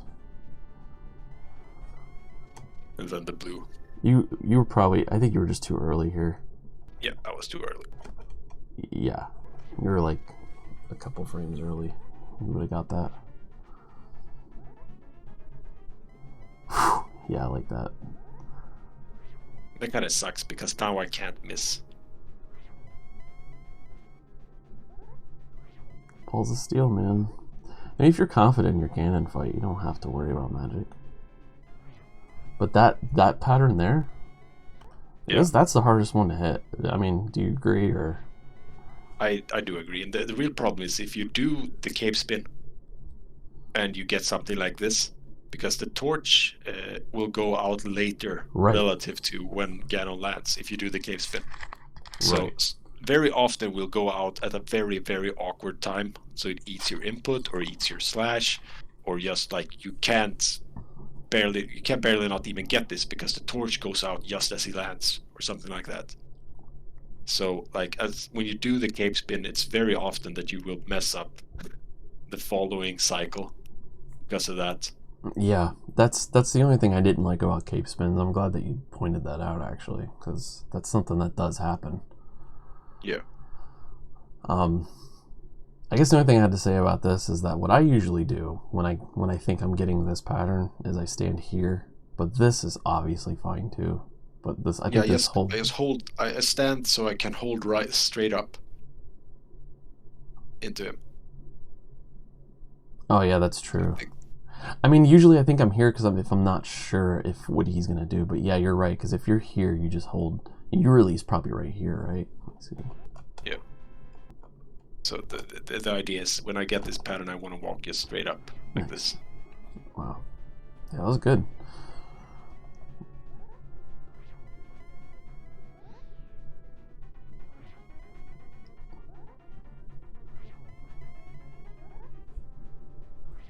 Nice run. Thank you. Yeah, that was a pretty good run, man. What is 5 blue balls time loss? It's like 36. And then this Ganon is like another, like, compared to a God Ganon, this was well, this was seconds. A 123 quality run then. If you want to really look at it, even with that massive... If you take out one disaster, like if you replace the Turtle Rock with the 702, and then, get a good amount of blue balls, then yes. Like if you get 0 blue balls and a 702 GT, and that's even with like a very, very bad ice and a very, very bad swamp and a bad desert and a very bad Ganon. Yeah, I mean, just that right there tells you that you can get a 123. Yeah. Like obviously, if you get 0 blue balls and like 0 warps in your run, you're not gonna... Like it's gotta be a 2 blue ball run, probably. Yeah, you gotta like play through the nerves, and that's hard to do. It's so hard to do. Thanks for the raid, Bitey. Alright, let me look at this thing that Josh sent. I don't know if I could put it on stream.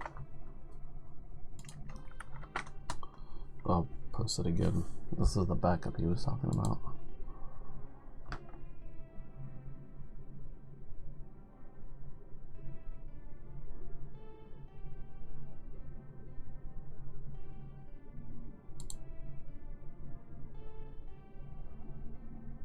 Okay, yeah, so it's like kind of like what I said, I think, right? It's like you're walking further to the left. Yeah, like... That's exactly what that is, right, Josh? You carried the pot more, but you still walked more. You still walked further to the left, like half a tile. Oh, okay. I didn't see the pot. But that's what I talked about, because he got the high slash, and then that higher spike is in a bad position. Like if he would have gone optimally there, he would have hit that spike. That's good to know about the pot. That's probably better than what I do. I walk even further left when I do that. So Same. That probably compensates. Yeah, when you hold the pot. Pot is good. Bitey, did you finish one-hit KO Moldorms? The last 2 nights I like fell asleep to his stream, and he was in Ganon's Tower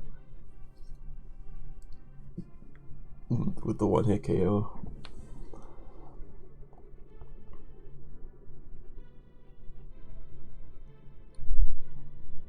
He tried to ether after Agatu? What do you mean? Or at Agatu? I got to Agatu once when I did that playthrough, and it was... I only played Mire. I only played it once, like when it was released. I played to Mire. I should probably go back and play it again. I couldn't get past... I didn't want to go through Ganon's Tower again. I got to Aghanim once, and that was it. And I just could not. I wasn't going to go all the way back to die to Aghanim 2 again. Spoilers! Can you believe this? I'm getting the ending spoiled. Oh, I didn't know that. Oh shit! Yeah, I got spoiled too, but I didn't know. I knew about the Moldorms. Pinkus is such a dick, man. The fact that he such a great hack. Like it's so simple changes, but they're so good. Like all the magic is changed to Moldorms under the pots. There's some really funny stuff. It's like really, yeah. The beams too. Yeah, the beams. Oh my god, he's a genius. Yeah. So, is there like anything in particular you want me to go over, or is there anything like you? I can't think about anything. Like, I think we talked about most of what happened. Yeah, I feel like again, There's like nothing you can think about. I'm just gonna kind of skim again, I guess, real quick. But I just feel like I said, like there's not much you're gonna be able to.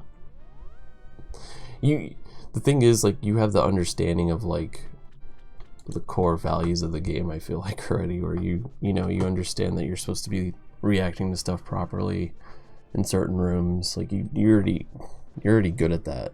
You've already pioneered a lot of like I can say something about this dash. So like I think I missed it here, but this Christos dash on the ice overworld. Okay. When you at the start of the screen, when you most people go up and then diagonal and then into the dash, like at the very start of the screen. Mm-hmm. But I do diagonal then up. That's a setup to get a good slope dash on the slopes, and it can save like 4-5 frames. Wait, I missed it there. Where is it? You see, I get the bad slope dash. You can see it's a really bad slope dash. Yeah. But the idea is you go diagonal and then straight up, instead of up and then diagonal. And that is a setup to get the slope dash. And the thing is, like, it sucks that I don't get it here because I can't really explain and show what happens. But the thing is that happens when you get it is you will get a kick up from the first slope. So you will be a pixel above the straight path, like after the first slope. And you will see, like, okay, I'm getting the really, really fast slope dash, because if you don't react fast enough, you're gonna bonk when you get the fast one. Okay. So there's like a visual confirmation by getting a kick up. You see, I got the fast slope dash, and then you can cancel it cleanly. Yeah, I see that. Oh, now. you hold left into diagonal. That's faster, slower, same. He holds right into upright. Right into diagonal, yeah. The movement into the dash, you mean? The second dash, you mean? No, the first dash. I think it's talking about the first dash. I think it turns and then goes into diagonal for the first dash, and then he can get the fast slope dash as well. I need to look at this again then. But yeah, I do diagonal until I clear the first little slopey part, right where the dash starts. And then once I'm past that, I just move up like a tiny bit, and then I dash, and then I get a good slope dash. Okay. Sick. Yeah, I'm gonna look at this screen again. I kind of like overviewed it, but I didn't like actually think about like looking at the slopes and stuff. I wasn't sure if there was much room for that, but I guess there is a little bit. Yeah, like it has like more bonk risk, but it takes out all the RNG, and I am definitely in favor of doing something harder that has no RNG variance. Yeah, I agree. Especially on because, that. Like, well, that screen doesn't really bother. Like, you don't get screwed on this screen too often, but no, but it's like you have to think, have to use your brain. You have to like be aware. You have to. It's stressful. Like, if you just have to execute something cleanly, like you can turn off your brain and just do the muscle memory stuff. And that's what I like about it. Yeah, I like. Yeah. Just being like you're on autopilot.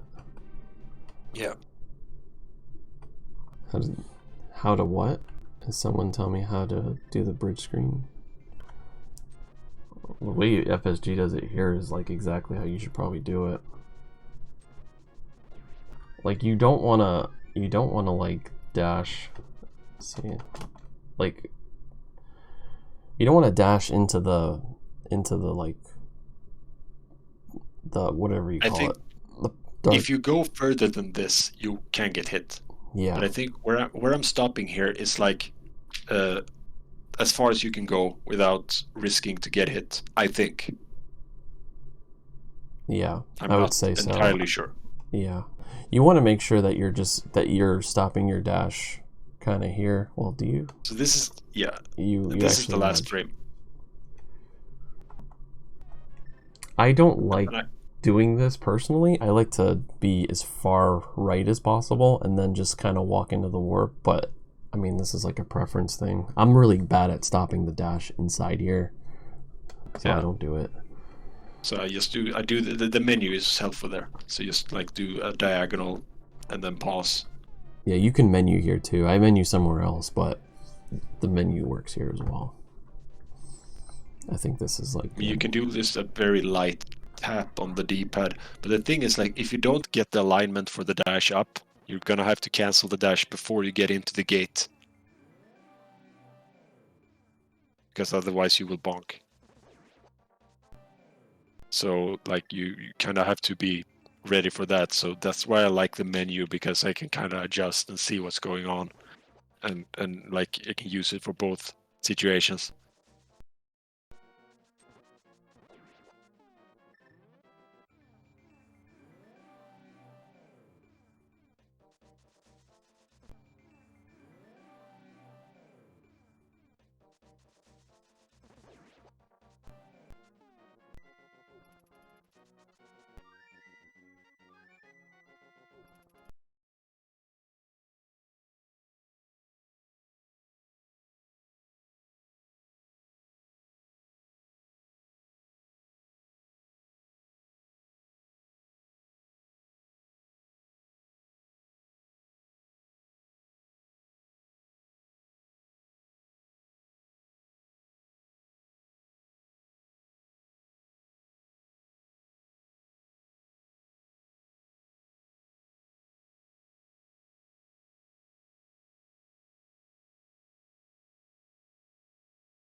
Yeah, did you mute yourself?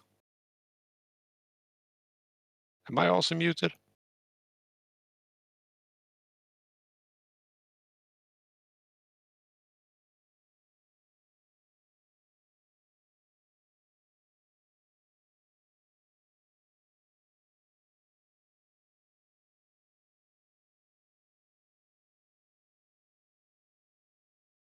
Josh is okay sometimes.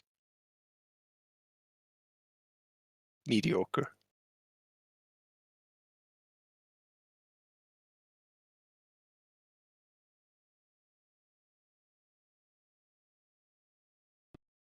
Right now, right? Yeah. Okay. My cat unplugged my mic.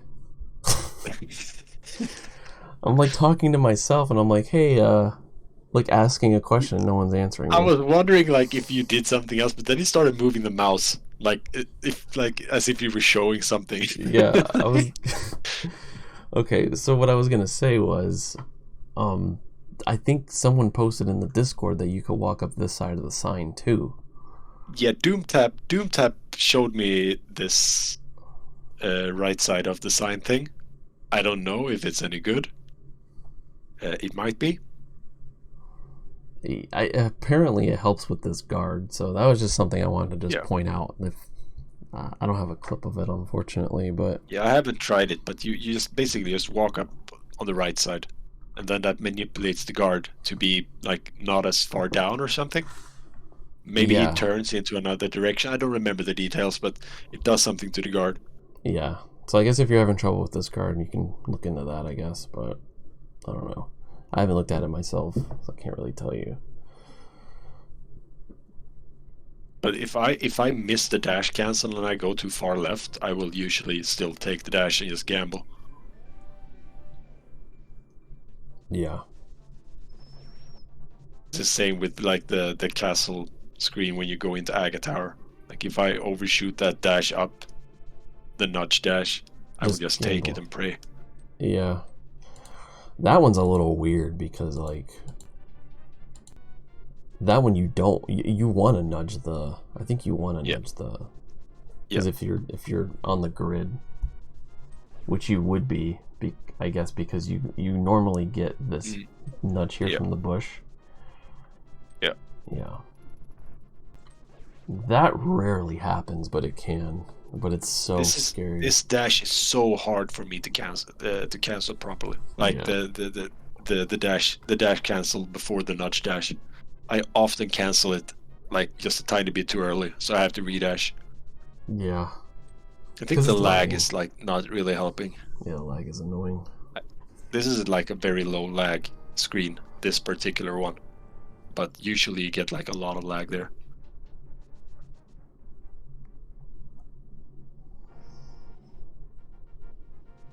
And I think I want to look at your actually I want to look at this thing one more time. This strat here with the key dash. It's very late diagonal there. I'm gonna mess with that probably today at some point. Oh yeah, there's one thing I wanted to say about this next room. If I get a right moving guard on this double spear guard, I will use the 5 arrow strat, because that's doing the beam strat when the guard is going to the right is super tight. Like it's super complicated to do it properly so he doesn't throw a spear and fuck up the room. But if you just do like the strat where you shoot the bat with an arrow instead, it's like impossible to fail. And it's the same speed. If either guard moves right? No. Just the right side guard. If the right side guard moves right, I just use 5 arrows instead. And like it's impossible to fail it. And it's the same speed, but you use another arrow. But like it's, I mean, if I have the arrow, I will use it there, because if you blow the room, you can lose a second without a problem. Interesting. I feel like I don't have too much trouble, but there are instances where I have to block the spear with my shield. Yeah. That is usually what happens if it goes well, like on that RNG, because it's so hard to shoot him in such a way, if you do the beam strat, that it doesn't have the opportunity to throw a spear. Like you can do some kind of specific movement, some very, like, you can do some shit to make it not happen, but it's so much easier to just use the bow, and he will never throw a spear. Yeah, I like that. I wanna look at that this strat. I'm like excited that this exists. It's a very good strat. It's a very good strat, this key dash. I'm so mad that I didn't know about it. I'm gonna definitely. Dude, when I started playing the game again, I looked at this room and I was like, I wonder if you can just manipulate this guy to not shoot you, like, and just do the key dash. And I just tried moving late, and it just works. Yeah, I think I tried. I don't think anybody. I've never seen anybody do it before. No one has. People just say, okay, you can't do the bottom key dash if you beam because the guard will shoot you. But apparently you can. Yeah, I even tried practicing that room with the lights on to see if there was some way to do it, and I couldn't figure anything out. Yeah, the best thing is okay, so the bow guard is not a problem, but it's the sword guard, because he doesn't have time to charge you if you move down. Yeah, and you will naturally be more to the right, because you want to be a little bit to the right of the guard, so you don't dash straight into his sword. I don't get him at all in the middle here, but you don't want to dash into his sword. So just doing that and just being a little bit suboptimal, moving a little bit too much to the right is actually good. You will never get hit. I've gotten hit in this room once in 200 attempts. Outside of this first guy, when the bow guard just does some stupid shit and runs away, that's a problem. But I don't think it's related to the actual strat. Yeah, so you see here, he's moving right, and then he moves diagonal late to grab the key to the wall. That's the difference here. So what we would do, or what we What the general strategy is, you would move the wall earlier than that. So the only difference he's doing here is that he's waiting way later, because once you beam, this guy over here wakes up, and he's gonna be like off. Shit, God, I hate this player. This player drives me nuts. I can't like use a key to like frame advance, so it's annoying. But like the guard's gonna be right here next to this. See, he's right here, which is where you would want him instead of him shooting you in the face. The thing is, he can actually move up to the spot above you, but he doesn't have time to shoot if he does that. So like sometimes you will actually dash through him, but he doesn't have time to shoot. Yeah. Okay. So then you just don't have to be scared if he's there then. Yeah. Right. So like I've not gotten hit. If I've done the strat, like I've gotten hit like once by the bow guard where I obviously did it wrong by moving down too early. But other than that, like it's basically a flawless strat. You can't get hit. I mean, some shit can happen, but it's very, very, very consistent. And then the good thing is that it's the same if you have beams or you don't have beams. And I like that a lot, because you don't have to think like, do I have beams? Because you often get hit in Aga Tower. So like half of the time you will have beams, half of the time you will not have beams. So it's like you have to think every time, do I have beams? What do I need to do? And sometimes you just forget to do the proper thing and you fuck it up. Yeah. So just having like one strat that works all the time is always a good thing, in my opinion. Yeah, I agree. Yeah, this is something I'm looking at for sure. And there was something else I had wanted to look at too that you did. I don't remember what it was. Oh yeah, this thief stuff. This is the last thing I wanted to look at.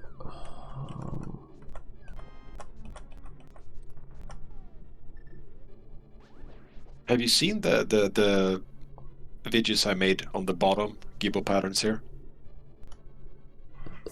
Yeah, I think so. Like if you get a bad pattern on top, the one bad pattern, and the bottom guy moves to the right, you can always just slash and poke dash him, and it's just as fast as anything else. Yeah, I've seen that. I think I might. I don't think I'll menu here. I don't know. Do you have to menu here to react that good, you think? I have not tried without the menu. I think like it would probably be hard, because you have to like, check the top, check the bottom, and make a decision after checking both sides to see what you want to do. Like it's very hard to do that without the menu. I can't do attic without the menu up here. I feel like that's just going to be the hardest thing to overcome if I decide to start doing that. I mean, the attic, I think it's just mental. Like in the attic, you look for one thing. The thing you look for is the pattern where you don't have to slash. Like, so you don't look if you have to slash, you just look if you don't have to slash. I think it's a problem with me getting the bomb to come out, because it's just a weird timing, I guess. I don't know. I think Erie has the same problem. I'll look at it again, because I used to menu in that room a long time ago for a different, like I wasn't doing this strat obviously, but I was doing more of a reaction to dash top. Yeah. But it was like what Jaden used to do. It's like very similar. Yeah.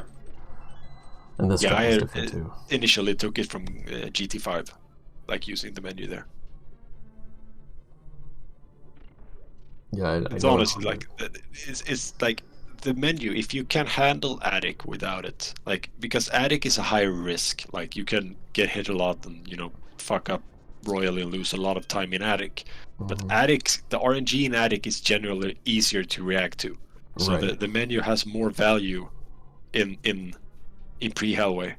Yeah, if you can handle attic. Many patterns in that room. There's so many. Yeah. So, while in attic, you basically just look for the one guy. Like, do I have to slash or do I not have to slash? It's like very. You can even slash every single time if you want. Like you can just do the same motion every time and slash up. And if it's not there, it's not there. Because I still slash for the timing before dashing out. If I don't slash the guy going in, I will slash before dashing out. So you could just always slash. Yep. Cool, man. Yeah. I guess that's it. Yeah, I gotta get ready for work, but I hope you. You're not gonna You not gotta pick up this hammer dash. I'll look at it, man. I promise. I'll take a look at it and I'll see what's going on.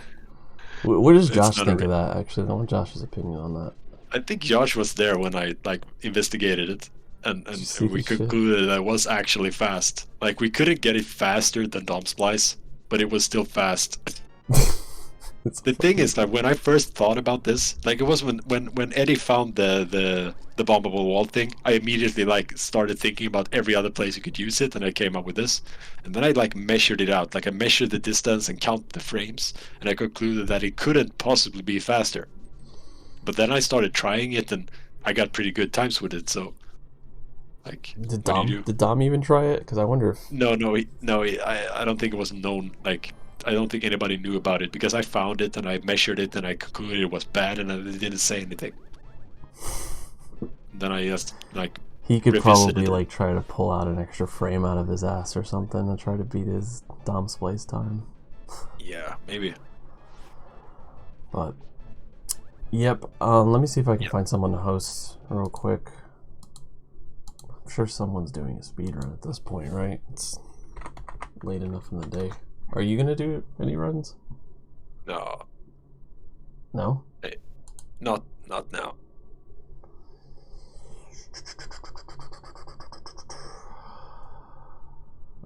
Zelda's playing with his balls. Damn it. Yeah, it's still early, so who's streaming? It's all randomizer. Fuck. Oh, there's a Master Sword run here. Turtle Lord Helmut. Anyone know who that is? What did you say his name was? Turtle Lord Helmut. Wait. Is that his name? Also, who is this fsg112? Yeah, I don't know who that guy is. Wait, you're not streaming, are you? You're trolling now?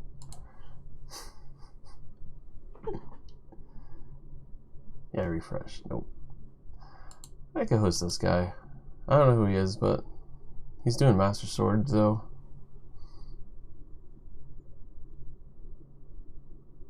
Oh, did I put 111? Oh, that was a mistake, dude. I think I was like in a hurry. Now I gotta change it. Fuck. Alright. FSG111. Just change your name, dude. It'd be a lot easier. Yeah. I wanted to change to FSG_, but somebody has already taken that. Oh, really? Damn. Just do 2 underscores. Could do one before and one after. Or yeah, you could do that too. Alright, well you guys go watch this dude. Turtle Lord Helmut. Give him some good luck, I guess. Alright. Thanks for the analysis. Yeah, of course, dude. Glad we got to do this. It was an honor to get to watch one of your runs finally. Yeah. So I appreciate you wanting to do the analysis. Oh god, you hear a blender now. Yeah.